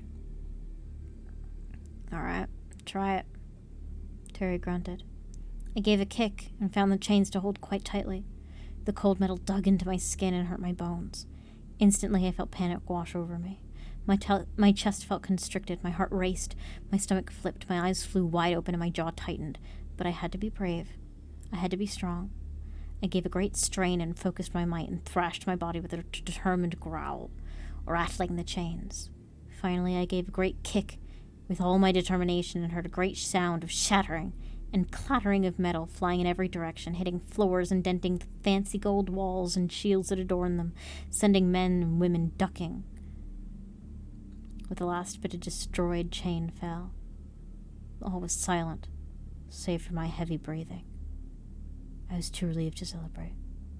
I wasn't sure why I had become so scared or why I'd felt like I was in so much danger, but I was safe now, on my feet. Okay, Terry murmured finally, and threw me a bone. No one spoke until they gathered outside the hall. I didn't hear what they were saying, but they weren't happy. Neither was I. Somehow I felt like the stakes had changed. Although Terry had always been fair to me, even if not kind, this time I wondered if he'd really tried to hurt me. I paced around the halls of the estate, often after that day. I wondered if I could run away, but I felt no matter where I went, they would find me and bring me back. Or maybe they would do something terrible to Helly or Lucky if I didn't play their game. I tried to talk to Owen a few times, but he quickly left any room where he and I were alone and locked me out of his quarters. His ravens were kinder, playing games with me to pass the time. Sometimes I caught them giving me long glances and long glances to each other, so they genuinely felt sorry for me. They never let Owen catch them hanging around me, though. I think they knew that wouldn't be a good idea. They seemed much smarter than him anyway. Months later, as I was still growing, Terry came to me and smiled. "You're not so bad, Fen," he mused. "We're going on a little day trip to an island. How'd you like to join us? Get a change of scenery, maybe hunt some game with us?" Sure, I replied, happy for the change of pace. Maybe now they'd finally reconsidered their position about me. Maybe there's some sort of surprise, like Lucky or Yormi or Helly. Besides, I thought it couldn't be worse than here. So I jumped in that fancy yacht with Owen and Thorne and many other familiar faces. I stayed close to Terry and sat quietly, watching the waves, always looking for Yormi in the dark shapes. If Terry saw my heartache, he chose to ignore it as usual. I had long ago learned that speaking of my feelings among those people wasn't of any use. We reached an island with boulders and overground heather, strange purple plants that waved in the sea breeze. The rich relatives disembarked and talked idly among themselves for a while, until Owen's wife, who I had never heard or saw say anything, but always had a cloud of younger women around her, walked up to Terry and handed him what looked like a bunch of long, thin, feathery rope. "Hey, Fem," Terry called to me as I was sniffing around the flowers. I trotted obediently back to him and sat. The family made a strange, wide circle around me. "I want you to try to rip this." "What?" I blurted, confused. "It's just some rope. You could rip that. Why do you want me to?" "No, I can't," Terry replied, giving it a good tug. Tossed it to Thorin, then Norris, then many of them tried ripping or biting through it. All unsuccessful. Finally, Freda tossed it back to Terry. "None of us can." "Come on, Fen, try it." I shook my head. I don't know. I've got a bad feeling about this. It's just a little rope. If there's a trick here, I don't want to try it. I don't want to do this. "Hey now," Thorne interjected. "I thought you were a strong, brave wolf. You're afraid of a little rope? Come on now." "I don't know about this," I mumbled, pawing the ground, tucking my tail. "You had no issue with the other two chains. It should be child's play to you." Kaylee scoffed. "Yeah, I know, but something feels really off about this," I protested. I really don't want to this time." I looked out at the vast ocean roiling and crashing on the rock shores around us. If I get stuck and I can't get out, what if you sail off and leave me here all alone? I know you guys don't like me. "Fen." Terry's voice softened, the softest I'd ever heard it. My eyes hardened against him. I didn't trust this turn of heart. "Please trust us. If you can't break it, means you'll be of no threat to us and we'll set you free. You'll live among us and we'll have no hatred of you any more. And if you break it, then all will be well and we'll carry on as we have." I really, really don't like this," I sighed. I swallowed hard, trying to be brave. But rather than question my strength and worry about me being stranded, how about somebody puts their hand in my mouth?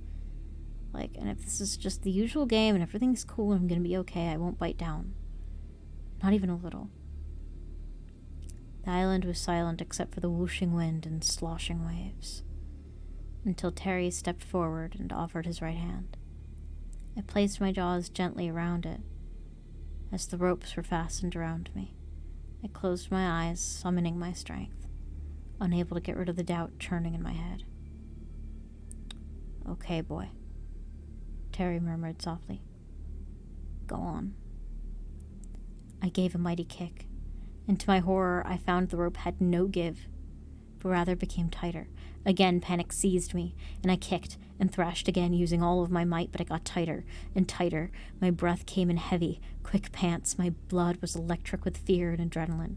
My muscles screamed as I struggled and fought, my mind numb with dread and terror. I saw the rope getting bigger, getting tighter and tighter. My legs, my sides, everywhere the rope had wrapped around me hurt, and breaths became labored, harder, more manual. My jaw clamped down. My throat suddenly wet, the taste of metallic blood thick in my mouth, bones crushing between my teeth. And all around me, I heard them all laughing at me, all but Terry, who looked at the stump on his right arm with solemn, almost sad stare. My eyes fixed on him, and I felt hate burn in my heart as I swallowed his hand. Suddenly they had taken the rope, tying me up, and fastened it to a great stone. And anchored that stone to the ground with a boulder. I snapped at them, trying to get them to stop, trying to get them to let me go. It was taking every bit of me not to howl and scream in the pain from the rope. Suddenly one of them, I was too blind and thrashing to know too much of who. Somebody thrust a sword down my throat, my jaws held open by the hilt. At this I howled and screamed. The pain was unbearable, and my breathing was now harder. I gagged involuntarily, gradually becoming too tired and too hopeless to continue the fight. I watched in my blurring vision them all go back on their boat and leave me among my blood and the heather and the stones, saliva dripping from the corner of my mouth for so long as it made a river down into the sea. There they left me, alone, with only the waters and the wind and my own agony to listen to, for what seemed like eternity. I struggled and rested, drooling and weeping. But I remembered Helly and Jormungandr. I remembered how he'd been betrayed and abused and demonized and victimized. In great bursts I struggled until I could see the fiery glow of my own eyes in the long nights and the stain of my sweat in the day. One day, just as I was losing hope, I heard the sound of the smallest rip as I thrashed. My eyes widened for the first time in what felt like centuries. Was I finally strong enough? I gave a mighty kick, and gave a great struggle for what felt like hours, growling and roaring, until it finally ripped. Relief washed over me as I shook off my binds.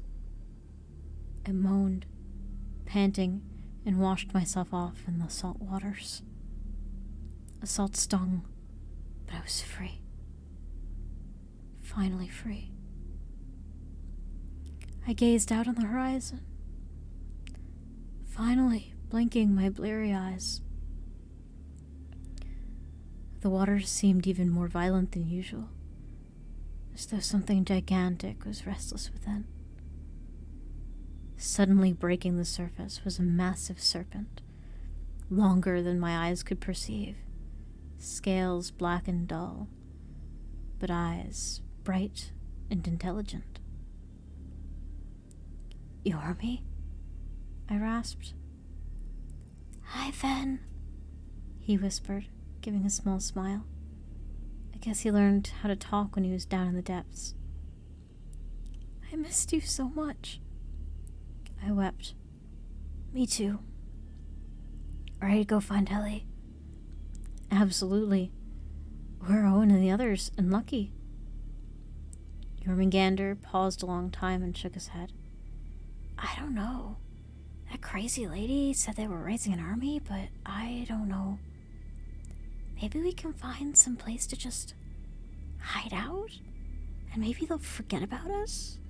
If Ellie's okay and you're okay, then..." "It's not fair," I snarled. "They tortured us. They tortured all of us." "But bro, I'm tired." Yormi sighed. "I'm tired of worrying. I'm tired of searching. I'm tired of fighting. I just want to live well. So long as we have each other. It's gonna be okay, right?" "Yeah," I grunted. You're right. Besides, you're really hurt," Yormi went on. "If we went and fought, what if something happened to you? We've been fighting to get back together all this time. What if they kill you?" Do you think they can? I asked. Fen, I don't even want to worry about whether they can or can't. He squeaked. Sobs caught in his throat. I just want to be with you again. I sighed and nodded. You're right, I agreed solemnly, taking in the puddles of my own blood and the river of my spit, and the dull shimmering of the magic rope that had bound me. You're right. You're right. Let's go find Helly. I hopped on his back and we floated back to the island, where I started to dig until I hit a tunnel. Yormi had been studying his geography, told me exactly where to dig. Once I broke enough ground, we found a labyrinth of underground caves and tunnels. Helly found us and we found her, and at this point, she was a young woman, hardly a girl anymore. Skeleton puppets waited on her like she was royalty, and she was pale as a corpse. When she saw us, she squealed for joy. What the fuck? I blurted out at the strange undead minions, and she sighed dejectedly. Yeah, they're not great company, but they've kept me healthy, and they listen to me at least. There are more and more of them every day. And organizing the basement took at least 150 years. Yeah, let's ditch this dump. Yormi agreed. Where to? Somewhere warm. It's fucking frigid down there. Helly requested. As long as there's no heather, I'm game. I agreed. Alright, I know a spot, Yormi announced. So my massive serpentine brother took us to a tropical island, only he knows where.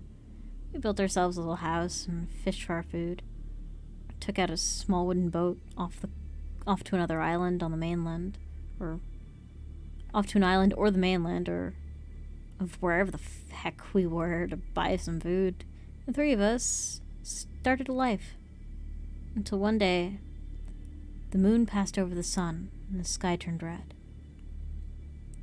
That day we huddled together, just as frightened as everyone else. The wind on the sea carried the scent of blood and metal and burning.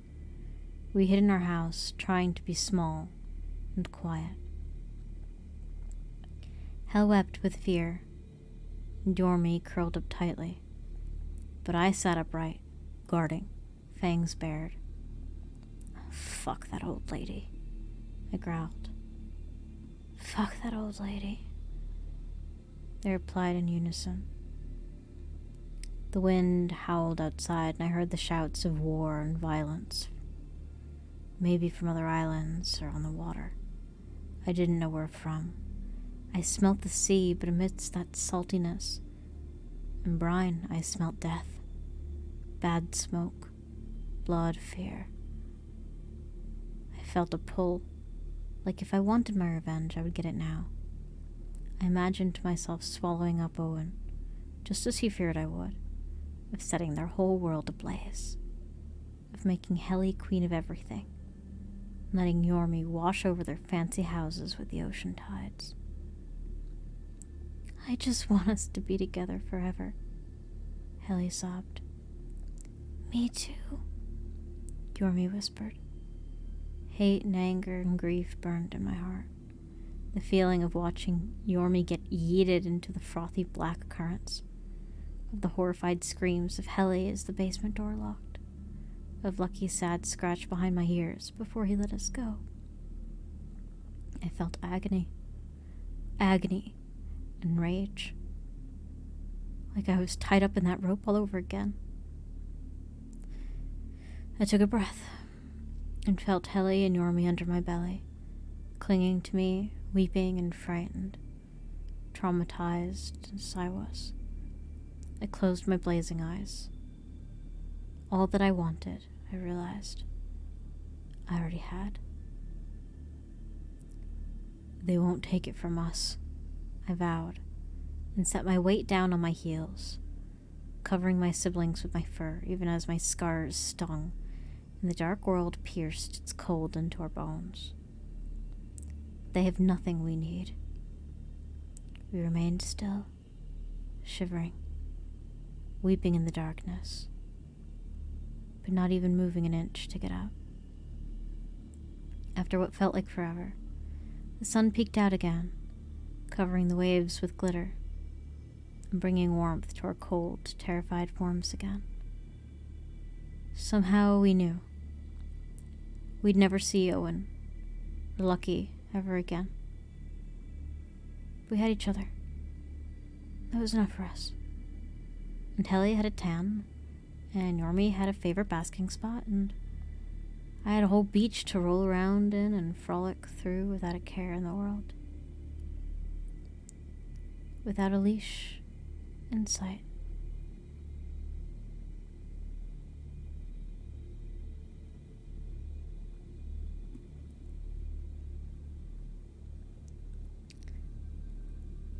And that's what I wanted to read today.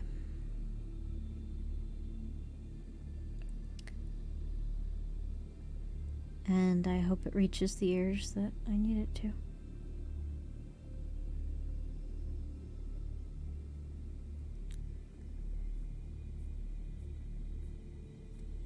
It's such an upsetting story, though. It's based on the Norse myth. Hold on. I gotta put my laptop on the charger. My voice is giving out, so I'll probably switch to Inscription or World of Horror or Burbs. But, give me a second.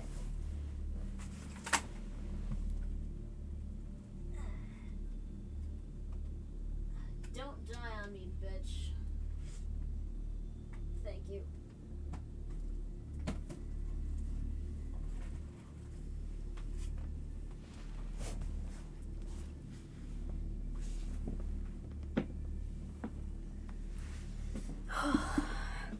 God, it's a fucking tearjerker too. Oh fuck, Discord. Get out of here. Let me see here.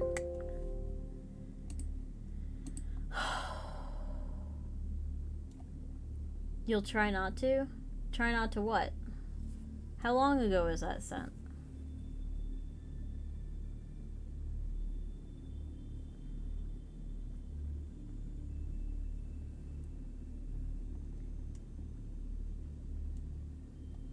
What am I missing? Oh, die on me? Oh. That was to my computer, but thank you. Yeah. I hope I read that well. I hope I wasn't too loud in my mic. Some of those voices are hard.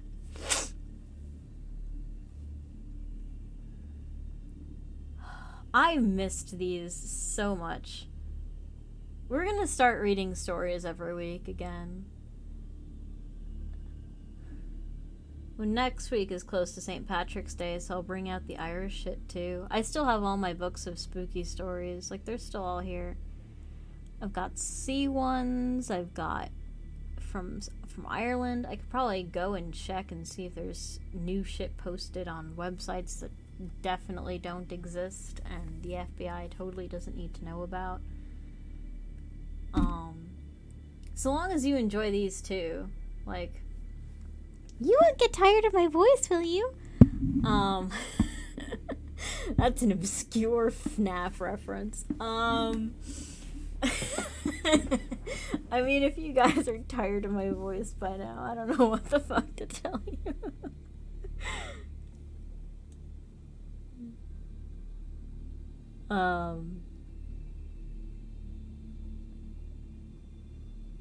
But yeah, I've got poetry as well.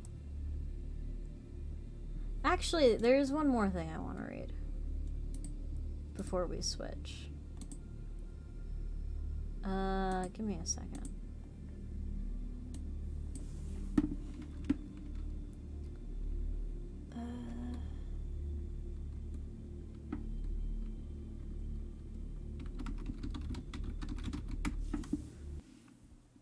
Hold on.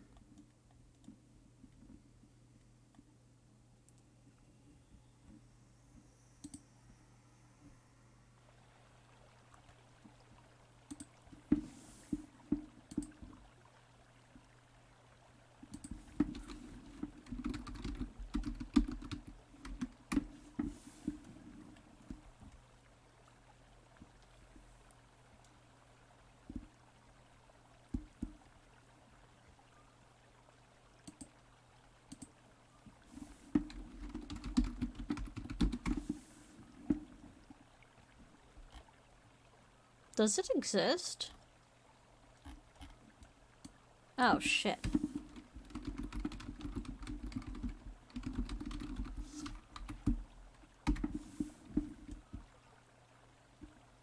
Oh, yeah, it does. It does. This is Hyla Brook.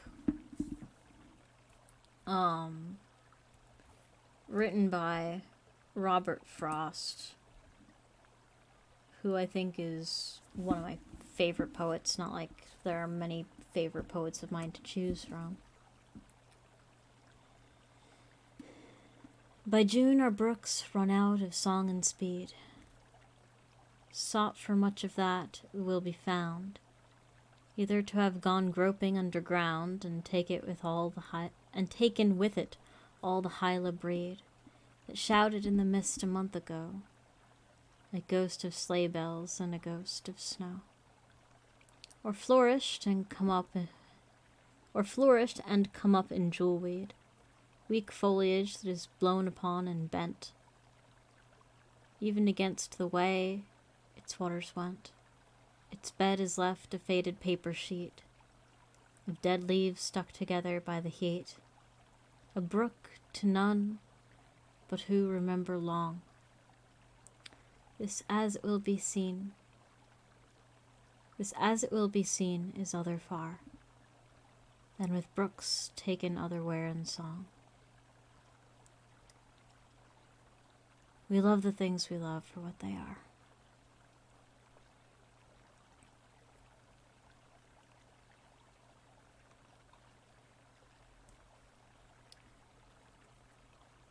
It was actually my ornithology professor that showed me this poem. Before he was a shit.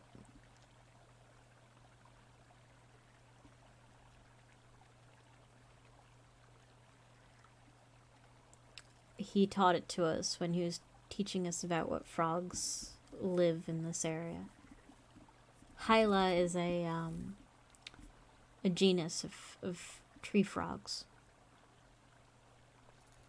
But the last line, we love the things we love for what they are, that stays with me. We don't need to explain.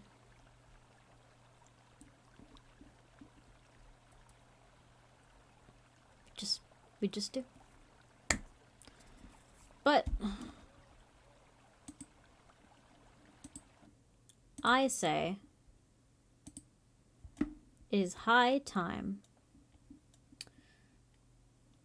for some verbs.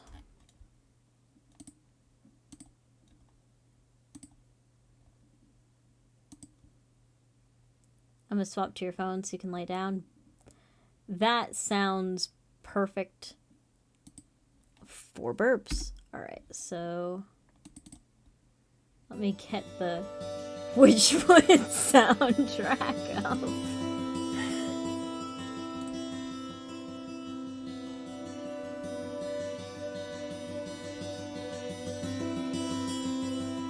Are you not gonna capture your shit? Oh my god.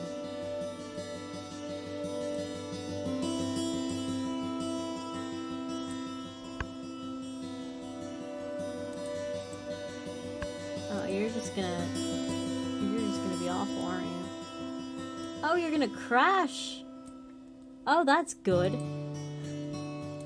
That's new. What the feck are you crashing for, mate? He didn't tell you to crash. Bitch, I didn't tell you to do that either. What in the fuck is going on? Alright, no. Stretch the screen. Oh god. I gotta get my ducks in order here. Yo. Quit that. Classic bourbon staple. I gotta make sure that it doesn't, like, launch a player. So, like, I don't know if it's randomized or what is happening.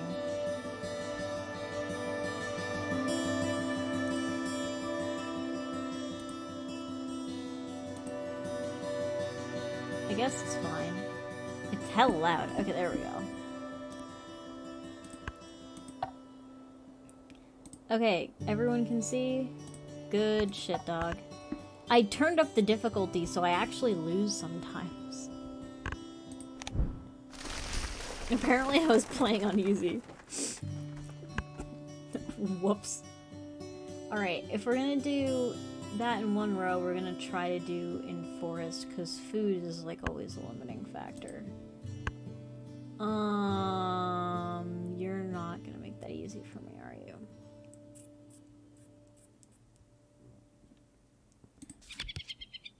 Or I could go.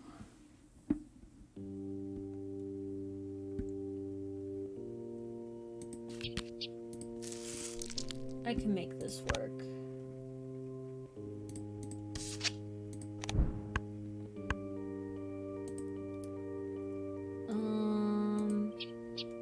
Eurasian tree sparrow. A traditional Japanese dance was inspired by the fluttering of the tree sparrow. That dance is actually in the game Okami, I think. Had to get your feet in the water? What feet? What water? Northern harrier. Northern harriers fly low over marshes and grasslands seeking prey. Okay.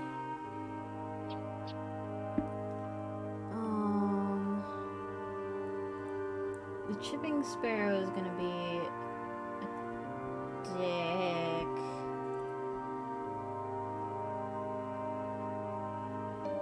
I would prefer to have the cormorant.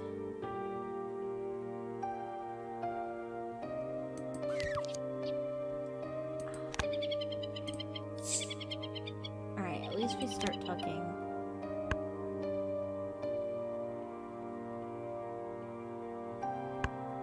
No! No! I wanted that hummingbird. Fuck! Alright, well that's a problem. Oh jeez.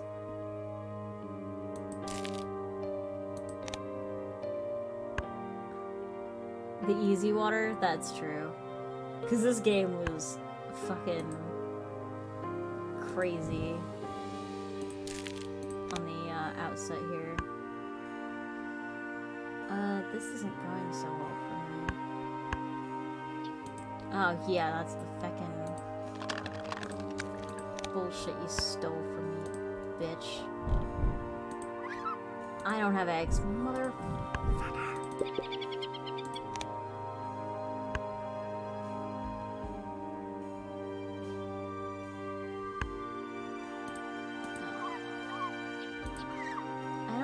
Give a fuck about what you did, actually. Double-crested cormorant. Cormorant colonies can be so dense that their guano kills the trees.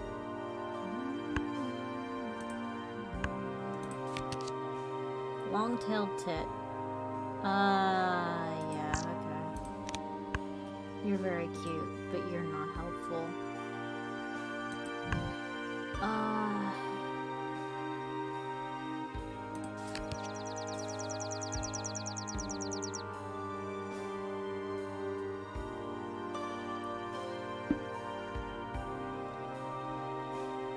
This is a good investment.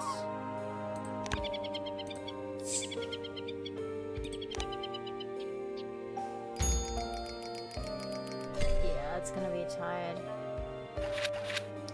Not great.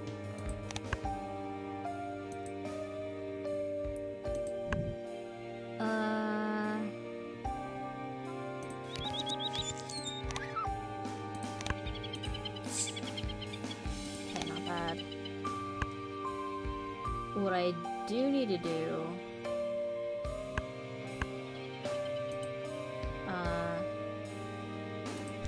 that's great.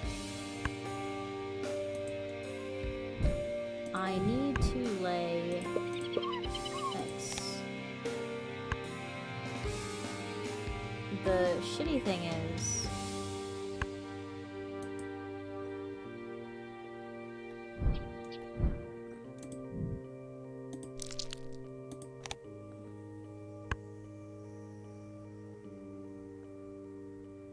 Why is he never gaining food? Oh, fuck.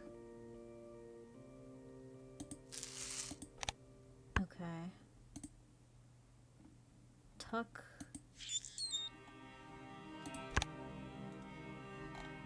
Yeah, that's... Common grackle. In winter, grackles roost in large flocks that can include millions of individuals.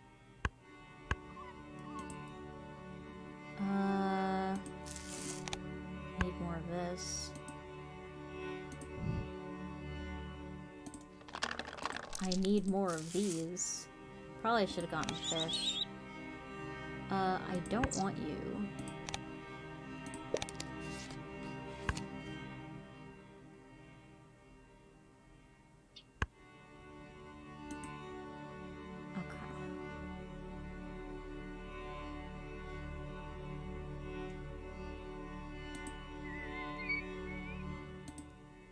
I'm actually going to do this.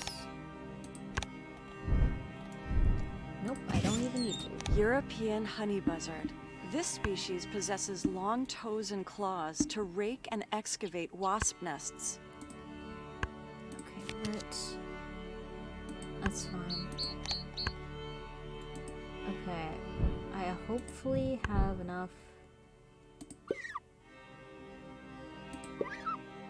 I really ought to do things a little differently.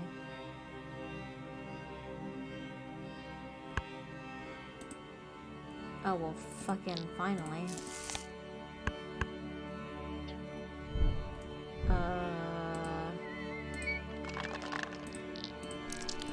Okay, this guy's awesome.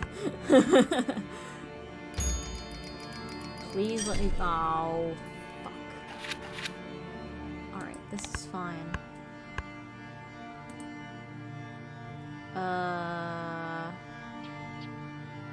I'll take a fish. I'll explain why. Chipping sparrow. These sparrows generally feed on open ground, but near trees. I don't know about this one dog.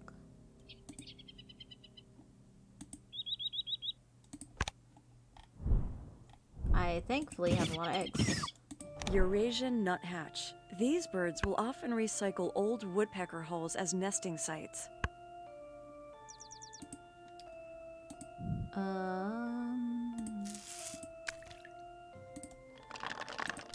Good shit. I don't want to do that.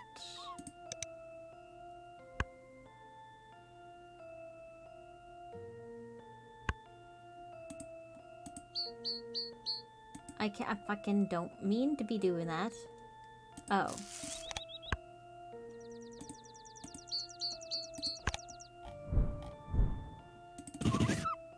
Great tit. Great tits have been known to use conifer needles as tools to pull insect larvae out of a tree.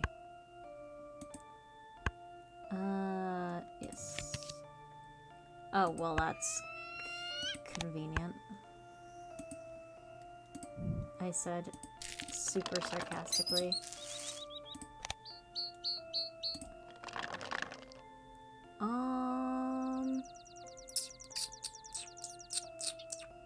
I'll take more fish, fuck it.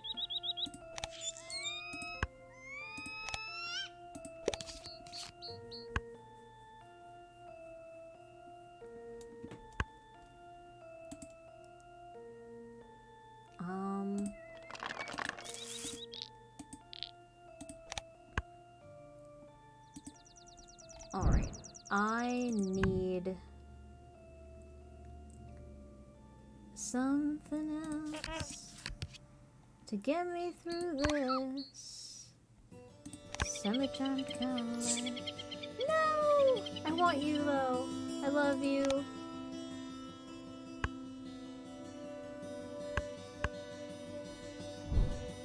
Alright guys, time to get worms. Alright, time to get worm. Yes! Alright. You know what we need to do? We need to spam all of the food.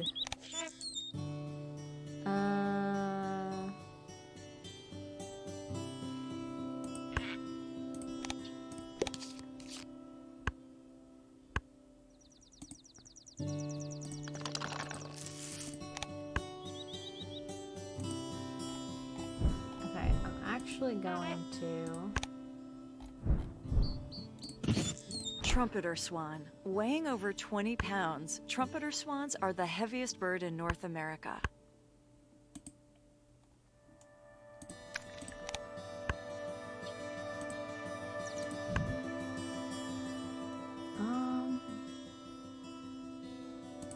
It doesn't really matter what I pick, because they're all getting cached anyway. Black beak! Alright, yeah, let's go.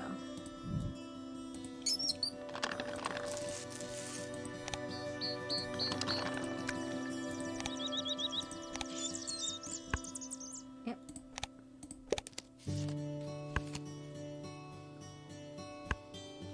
We get so many food per do, it's almost comical. Like, it doesn't even matter what I grab.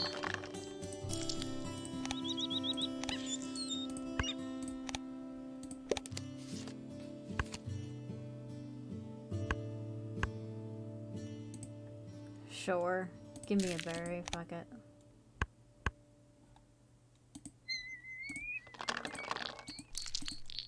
Yeah, just load me up even more, fam.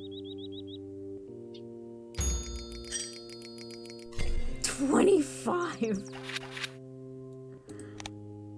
Alright, I don't know if that amount of overkill is gonna matter. Alright, bonus cards we did well. End around goals, yeah. Eggs he's probably gonna have me beat on. Oh shit.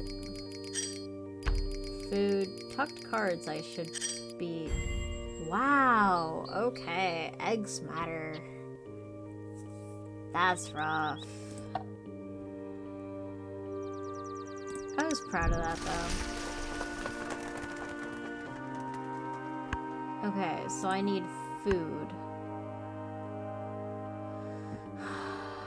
Trade.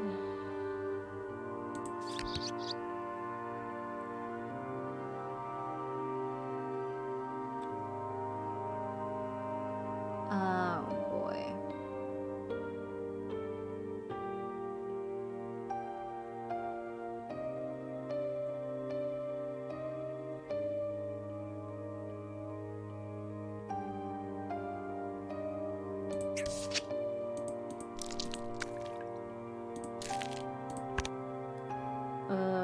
Birds that only eat that.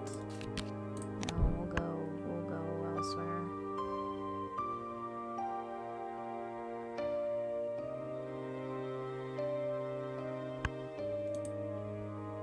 Okay.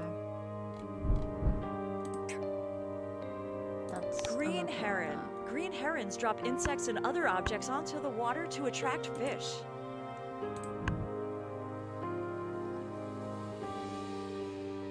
Common backward. Oh. I will give this for this.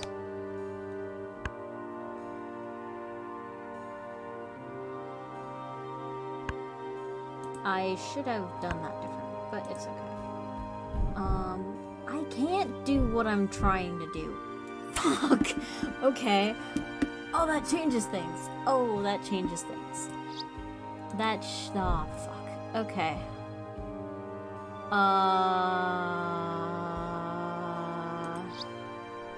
Barn swallow. Fuck. Barn swallows once nested in caves, but now favor human-made structures. That's not great. Okay. We need...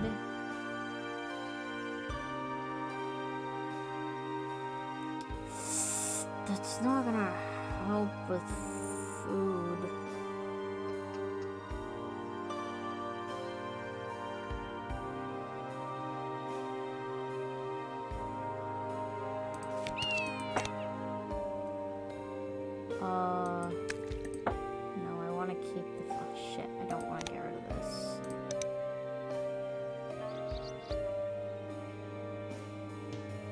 I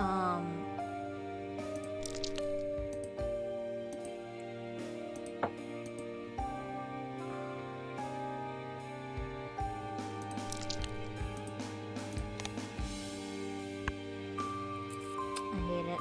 I hate it. I deeply dislike it. Can't do that because I don't have eggs. I don't have eggs, so I can't do things. Oh, I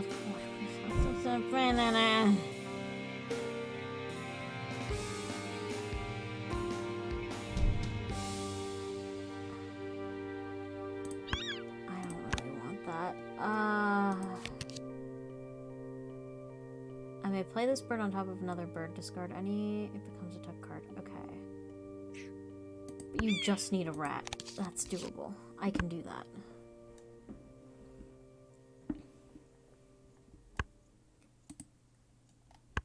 Okay. We're going to pay the food cost. Common buzzard. Male buzzards make a spectacular breeding display, flying high, then spiraling down over and over. Okay, we're just gonna grab food. We definitely lost this round. Without a doubt in my mind, we did not win.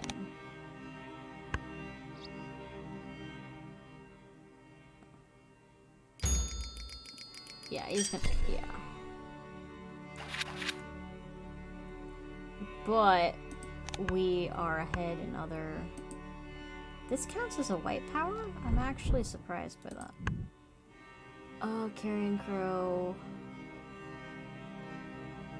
Oh, Jesus Christ, you're so expensive.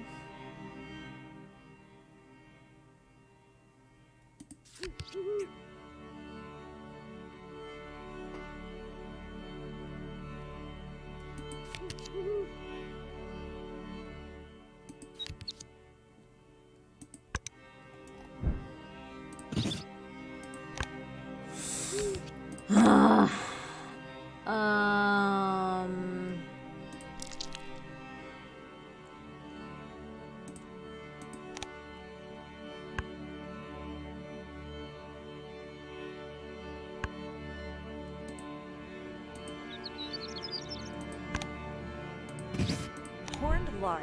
Horned larks form large nomadic flocks, mixing with other bird species.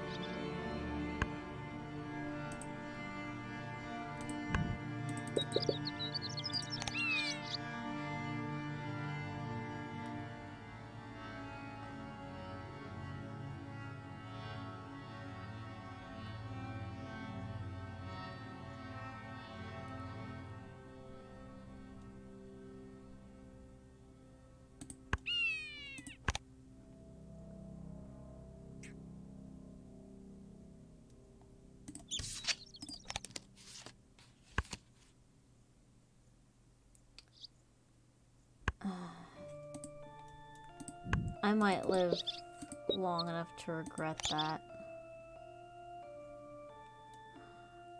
I do not want to do that.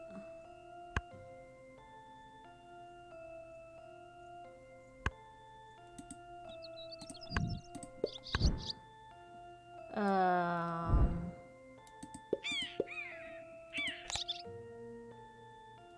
not going to.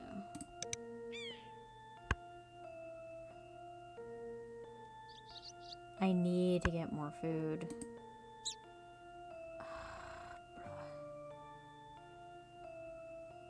You're killing me, Smalls. You're killing me.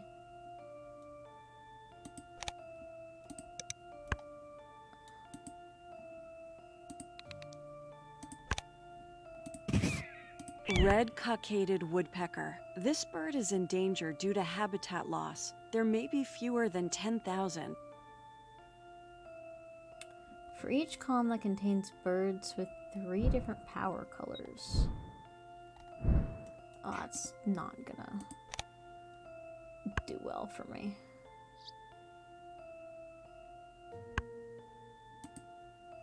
Okay, thanks, I guess. I didn't want that at all. This is exactly what I wanted, actually. Okay, nice.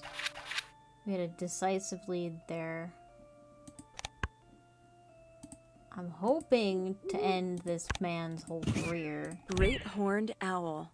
These strong owls can kill large prey, including skunks, cats, and dogs.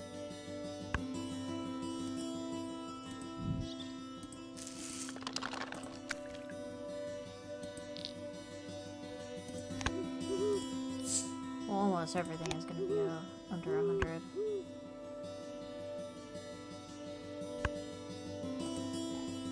Let's get more birds in this bitch.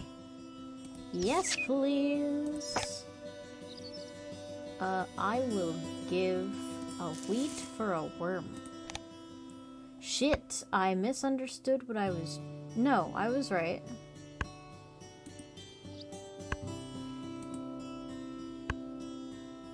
Okay. Where do I want to repeat? Here. Northern mockingbird. A male mockingbird may learn around 200 songs throughout its life. I have no birds. Okay. We're doing okay. Brant.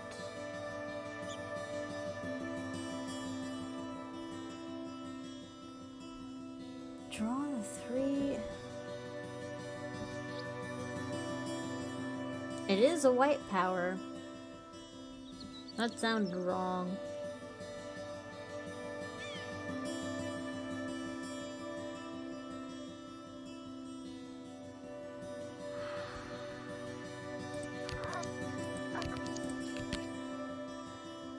Okay. I will give a fish for a rat. I don't know what I'm doing.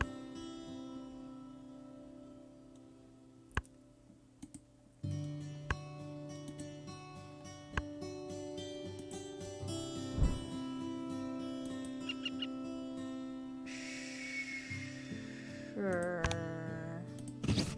Northern flicker. These woodpeckers seek out ground-dwelling insects rather than pecking wood. They're also very pretty.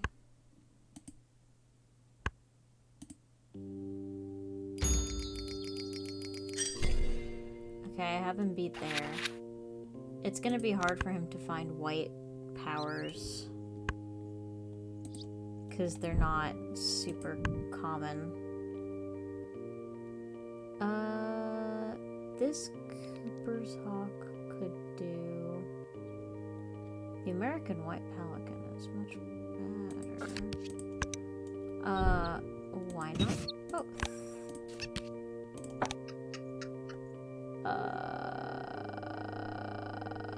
I'm actually good.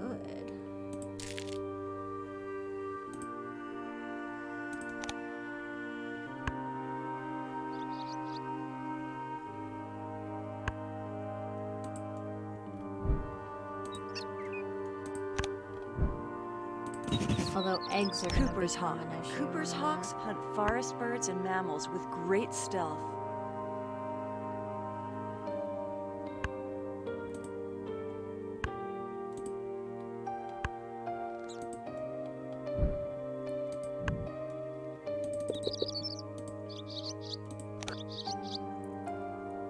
I do not want to do that.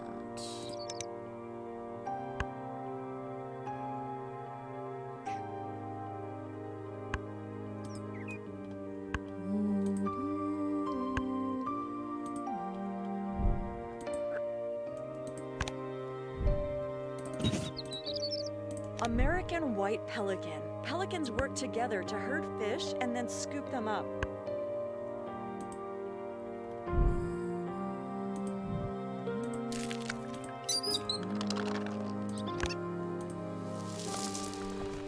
Ah, bitch. Alright. I'll do you. Nice. Also nice.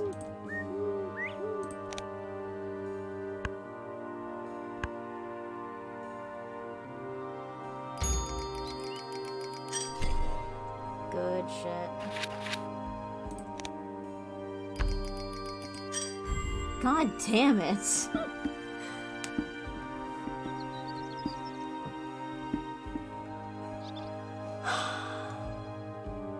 What the fuck? I guess he had a lot of tucked cards. I don't know, man.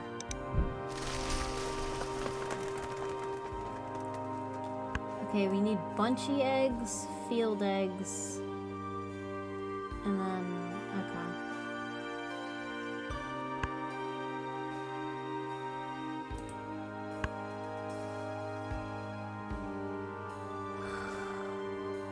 I love you.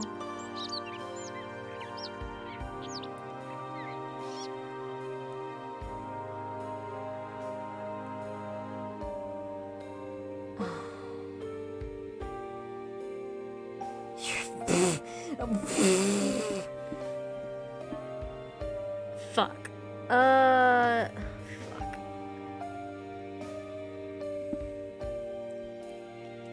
The Griffin Vulture is just not practical. You will help fill my stuff easier. So we'll go doot, doot. Shit, dude. I don't fucking know. Doot, I guess. With cavity nests. Great. We have 0 of those. Actually 0. Griffin vulture. These birds' bald heads help them thermoregulate.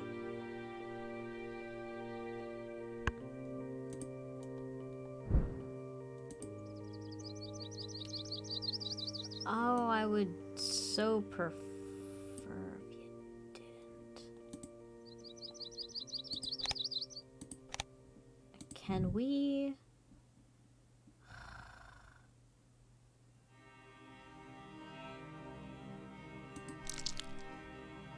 you know what? This isn't good. This isn't good. Okay,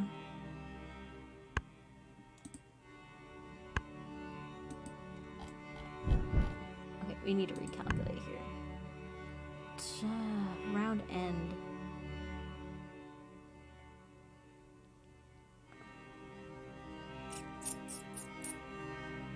You're a cavity nester.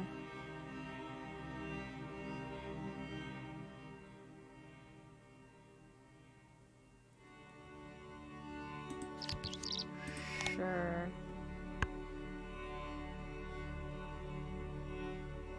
Don't.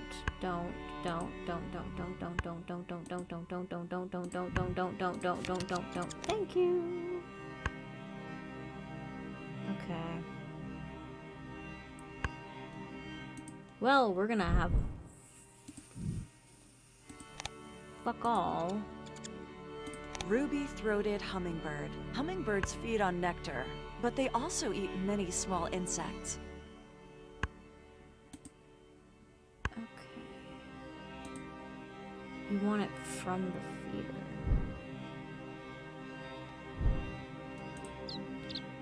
Tree swallow. Tree swallows can form flocks numbering in the hundreds of thousands. I see you, and I cannot do a damn thing about you.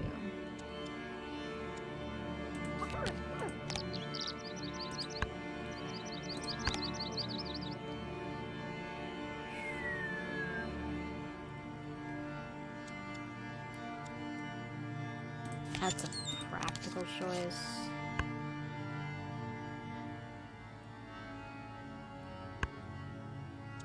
I mean, hell. There's nothing we can do about this.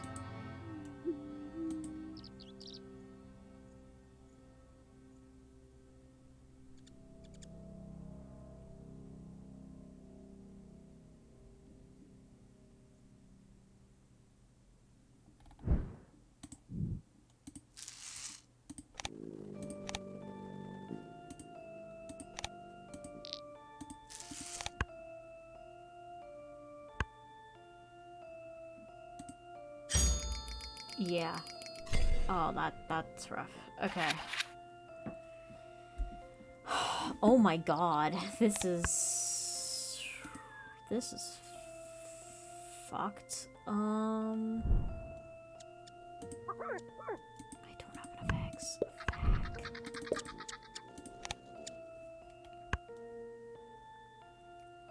Okay, I can fix this, maybe.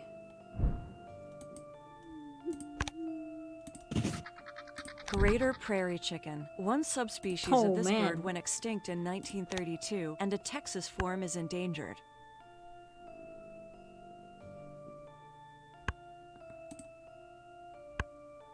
Okay, that's great.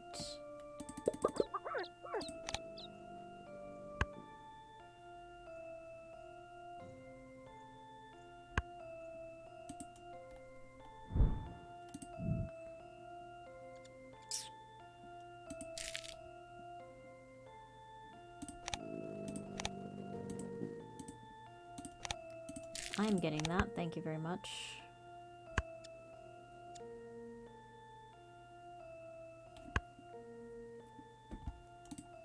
Alright, I need wheat. And I'm getting more of these worms, just in case.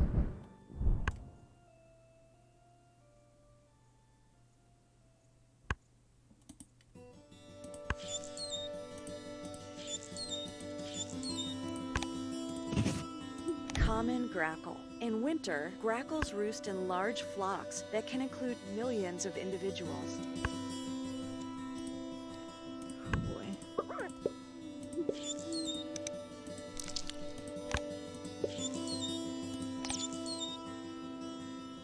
No.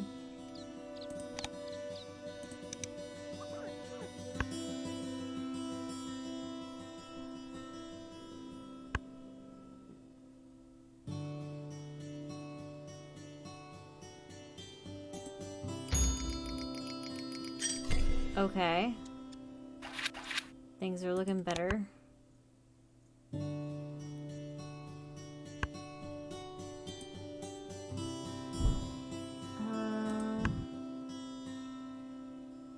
Yes.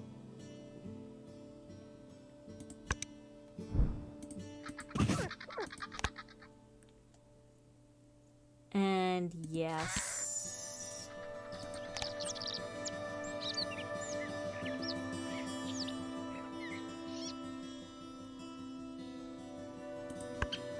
Yeah.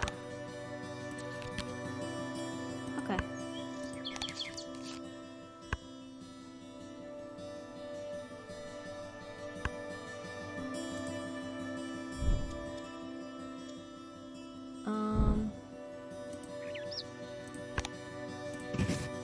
Gray catbird. Catbirds mimic other birds and also have a call that sounds like a cat meowing.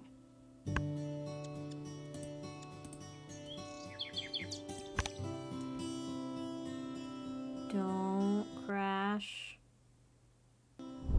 Okay. Common nightingale. Nightingale's song has been called one of the most beautiful sounds of nature.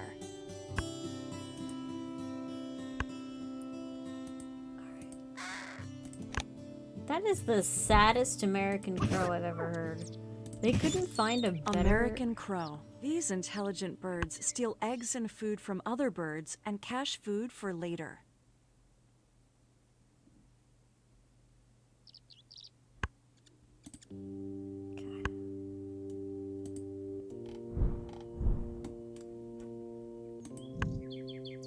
You are white.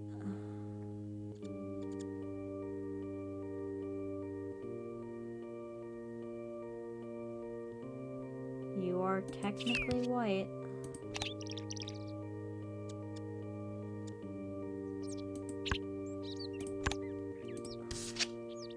You are not white.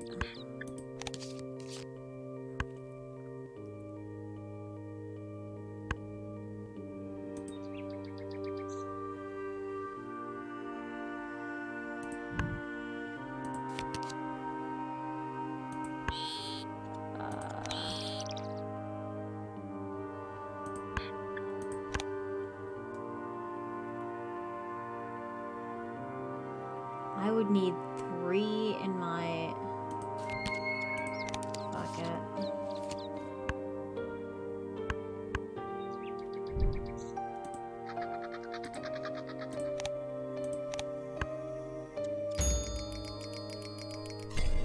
Oof. He has 4. Oh, fuck it, chat. We're not winning. We're not winning.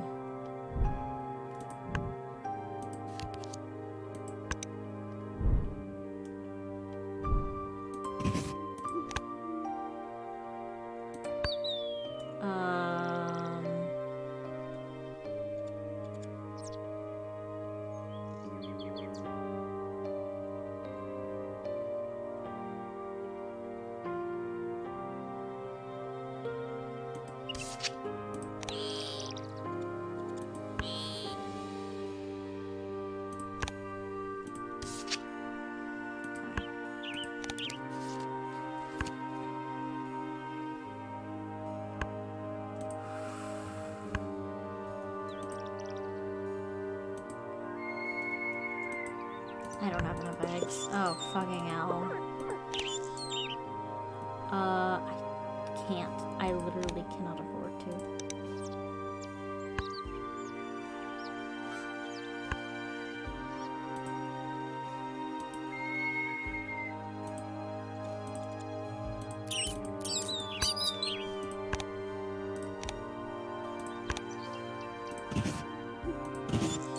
Bonelli's eagle. These eagles will eat over 200 animal species, but rely heavily on rabbits, partridges, and pigeons.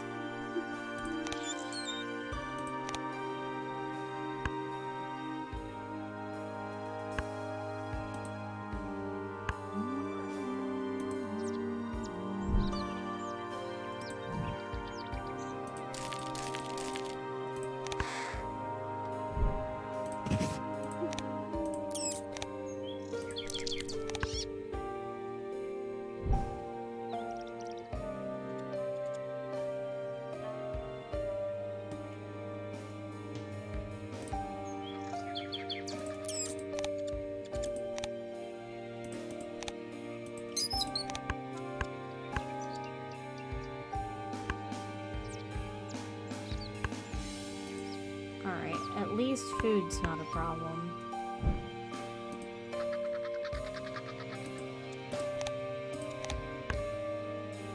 This is a loss, chat. Yeah, this is a loss. Oh god, it wasn't even close.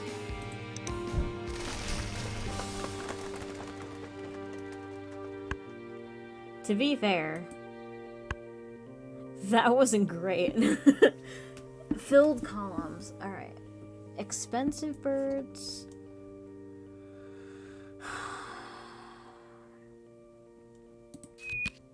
I mean, you're expensive, but you also sort of suck.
Barn swallow. Barn swallows once nested in caves, but now favor human-made structures.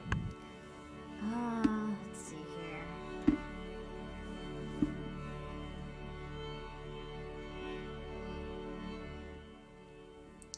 Well, this guy would count.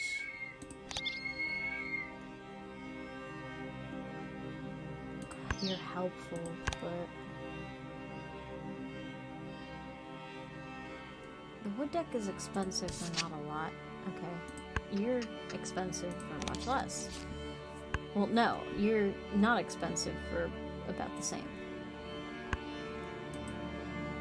Okay. Bell's Vireo.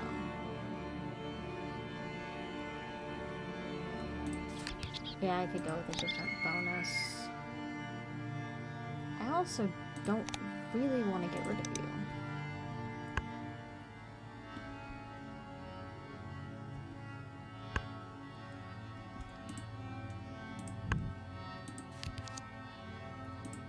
Okay. I'm willing to get rid of that fucker. You are expensive. Okay. I'm tempted to break out and grab food. I mean, I will need that.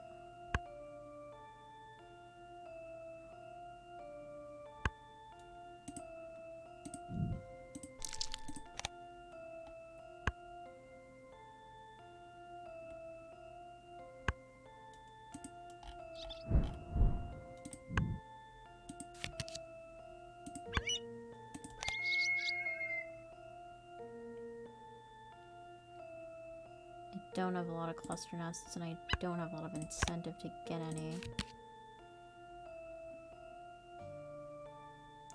You are nice.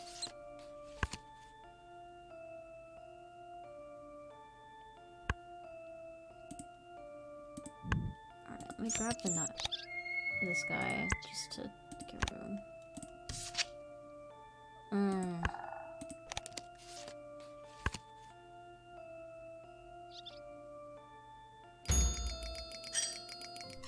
Oh, okay, I went a little bit too ham on that, maybe.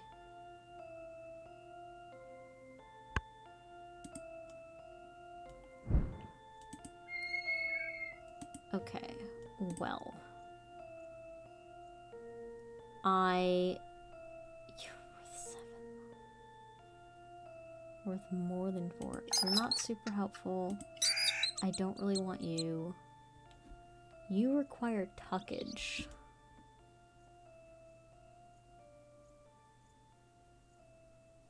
I guess I don't really want you either. Bonelli's eagle.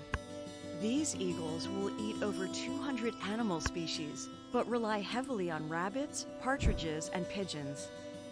Can I play you? Hermit Yes, I thrush. can. Hermit thrushes tend to nest on the ground in the western U.S. and in trees in the east. I don't really want to sack. Okay, shit, that's me.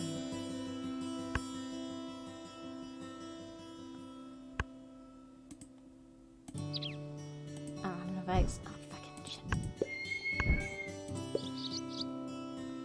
I don't really want to do that either.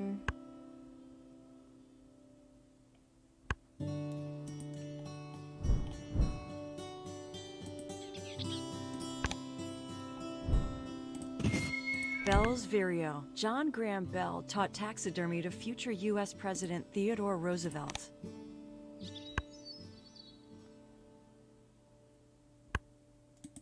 Alright, let's see what I can do here. Fuck that.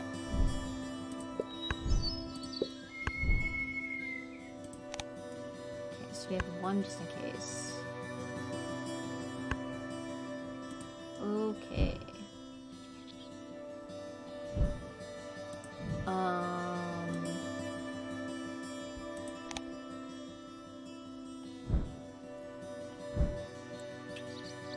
Yeah, this was a result of, suboptimal planning.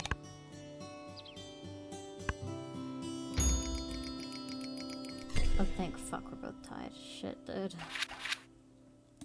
Alright, we need... What do we need? Worms. When do we need them? Now! Okay. It doesn't matter where this is. Build columns.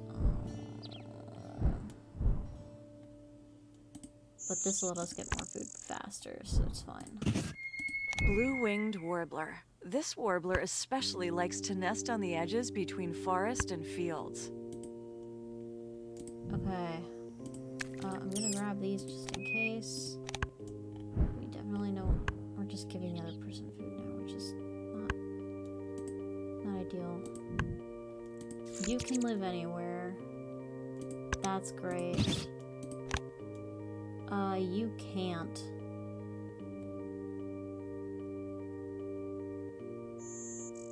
But that's also fine. I do not want to tuck.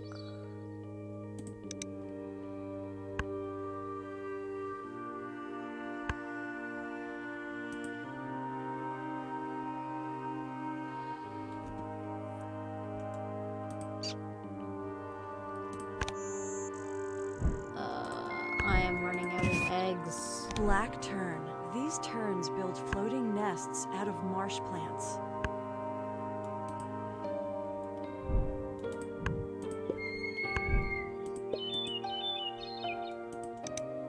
Oh shit, dude. I need eggs.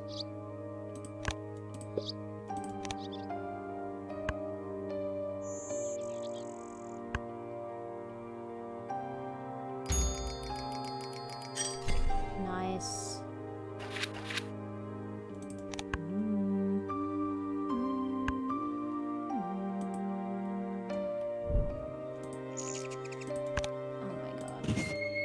Black-chinned hummingbird.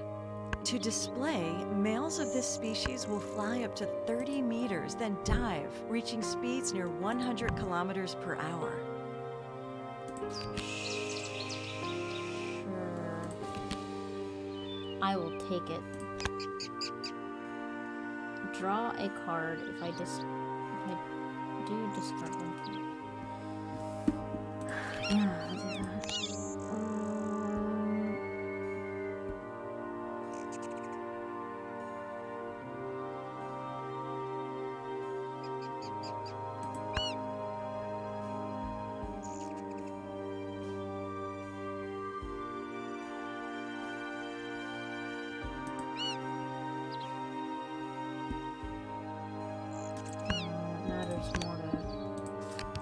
Oh, I could have gamed that a little better.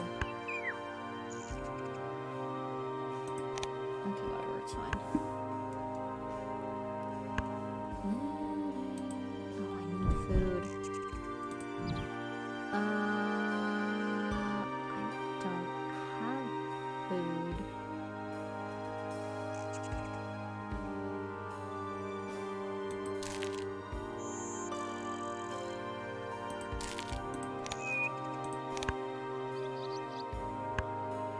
Not only do I not have food, I keep giving it to the other person, which does not help.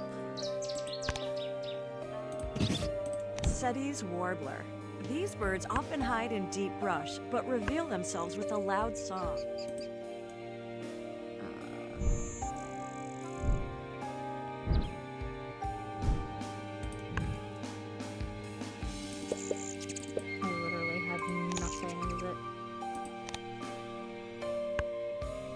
I have nothing that meets these two requirements.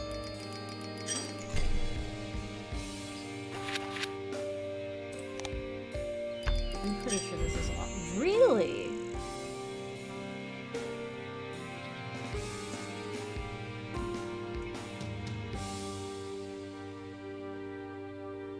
Oh, the end of round goals did it. And my birds were expensive.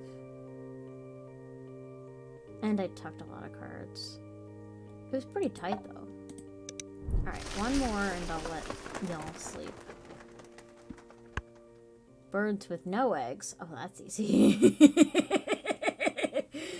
I can get rid of eggs. Trust me. Okay, filled columns. Oh, you are a problem.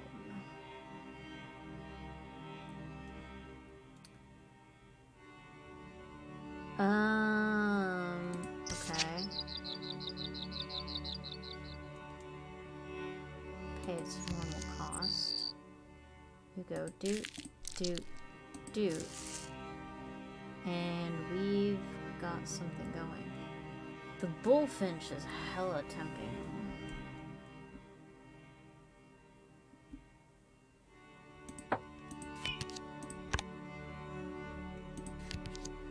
No, cup nests. Cup nests, what are you talking about? Problem is we don't have wheat, and we're not gonna get wheat, and that is kind of a dick. Here's some.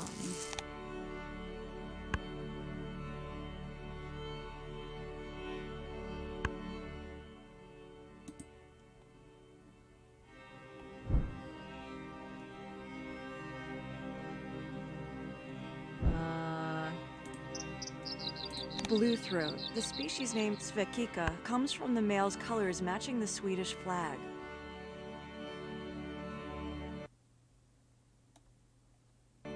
Kinda wanna grab that raven before he does.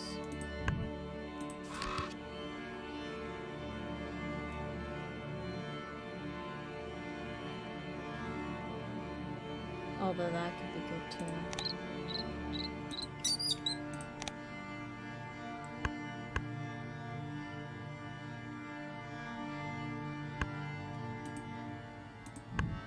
I'm gonna grab you.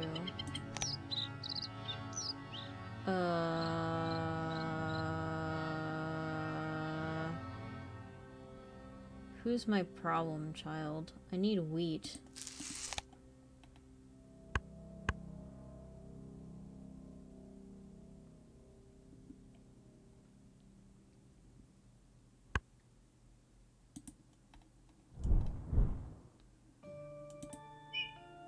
Bullfinch. The bullfinch feeds on the buds of fruit trees and is considered a pest in orchards.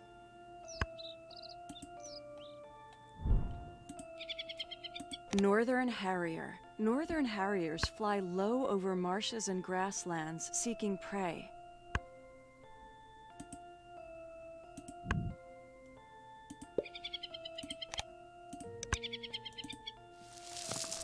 Ah, dick. No! Oh, I didn't realize. Alright, it didn't matter. That was pretty stupid of me, though. That was dumb. It was very dumb. That was not my most brilliant fucking moment. I want wheat.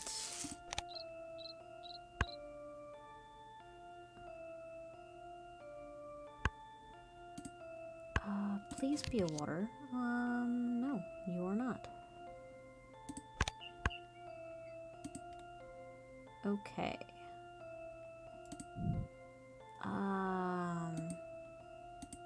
Let's go back. Play its normal cost. Actually, I want a worm in addition to this, because I can do some cheeky shit. I don't have enough eggs to do what I want to do. That's a kick in the teeth. Okay.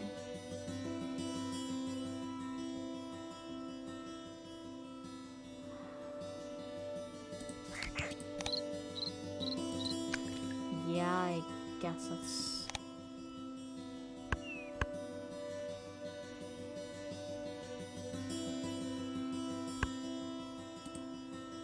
I mean, that kind of helps, but...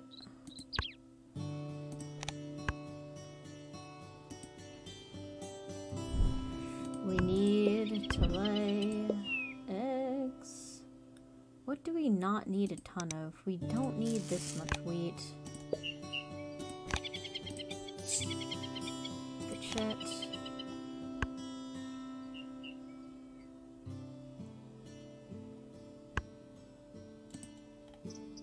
Okay.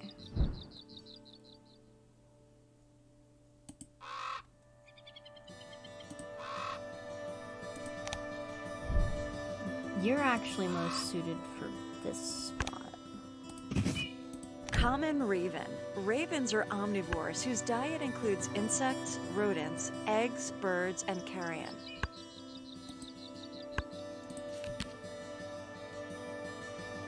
Okay.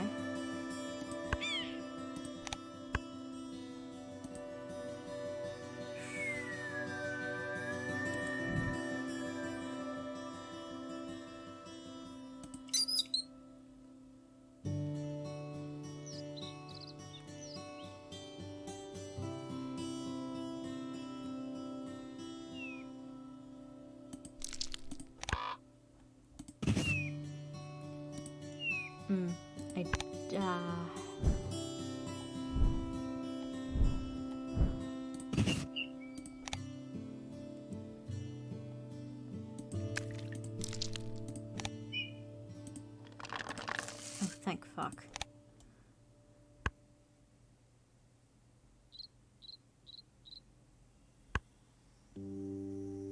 Right, okay. But now I'm gonna have to choose.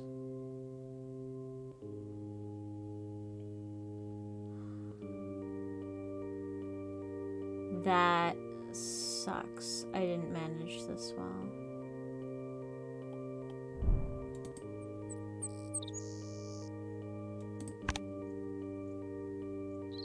Wait.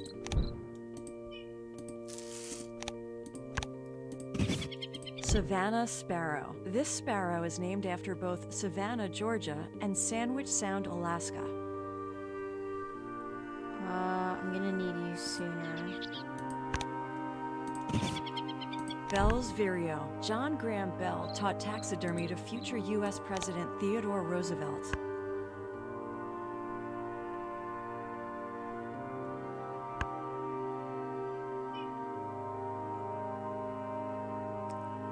Yeah, he's gonna... Oh, really? Okay, we're gonna need hella eggs, so this kind of works for us. I would like to... I'd like to play the food cost. I don't have enough eggs. Oh, fucking really? Alright. What don't I need? I don't need you. Oh, you have hella space for that. Okay.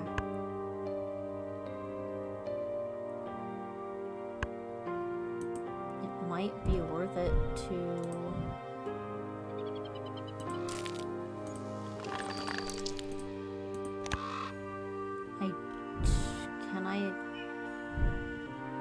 I can't really discard eggs right now.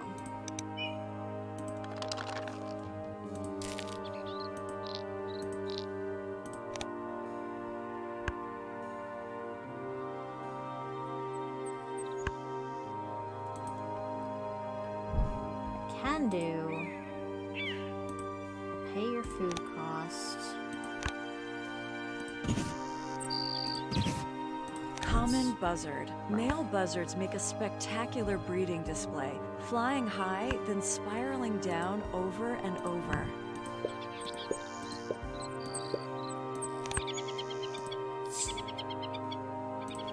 Oh, where were you when I needed you?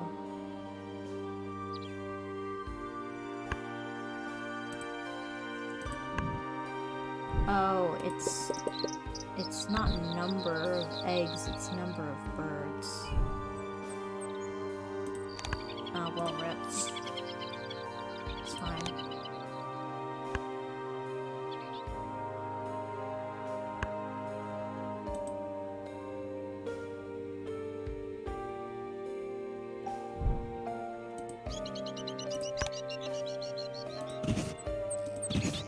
White-throated swift. The white-throated swift is one of the fastest birds in North America. Wow, that's a tie too.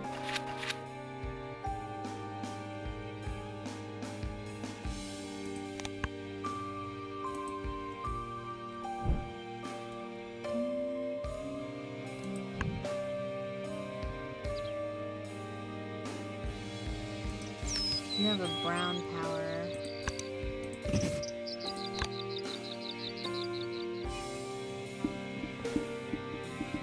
And eat that.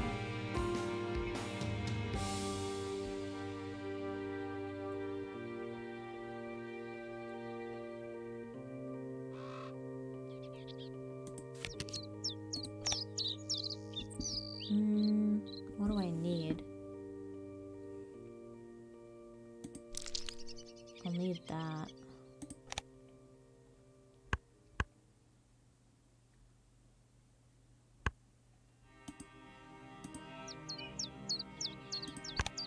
That I'm okay with. Common chiffchaff.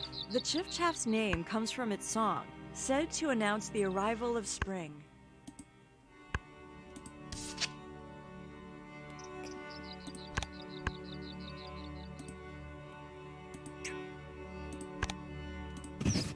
Green heron. Green herons drop insects and other objects onto the water to attract fish.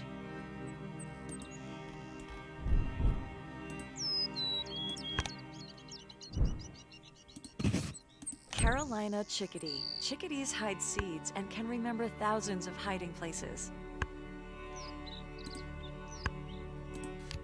Okay, good business.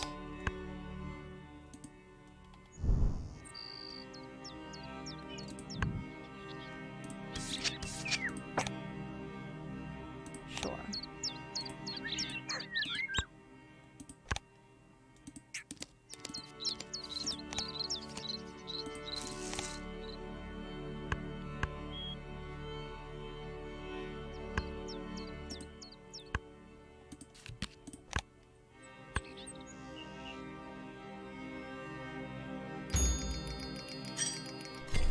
I am surprised by that. Okay. Is it still... Oh, I won. I had expensive ass bursts. I went hard for that beginning goal. Alright. So I think this is where I will let you guys go. Probably mahjong tomorrow. In the meantime, though, do not eat or drink any questionable substances. Make smart decisions to not die. Dying is absolutely forbidden, and I will see all of you wonderful people at a later time. Take care, guys.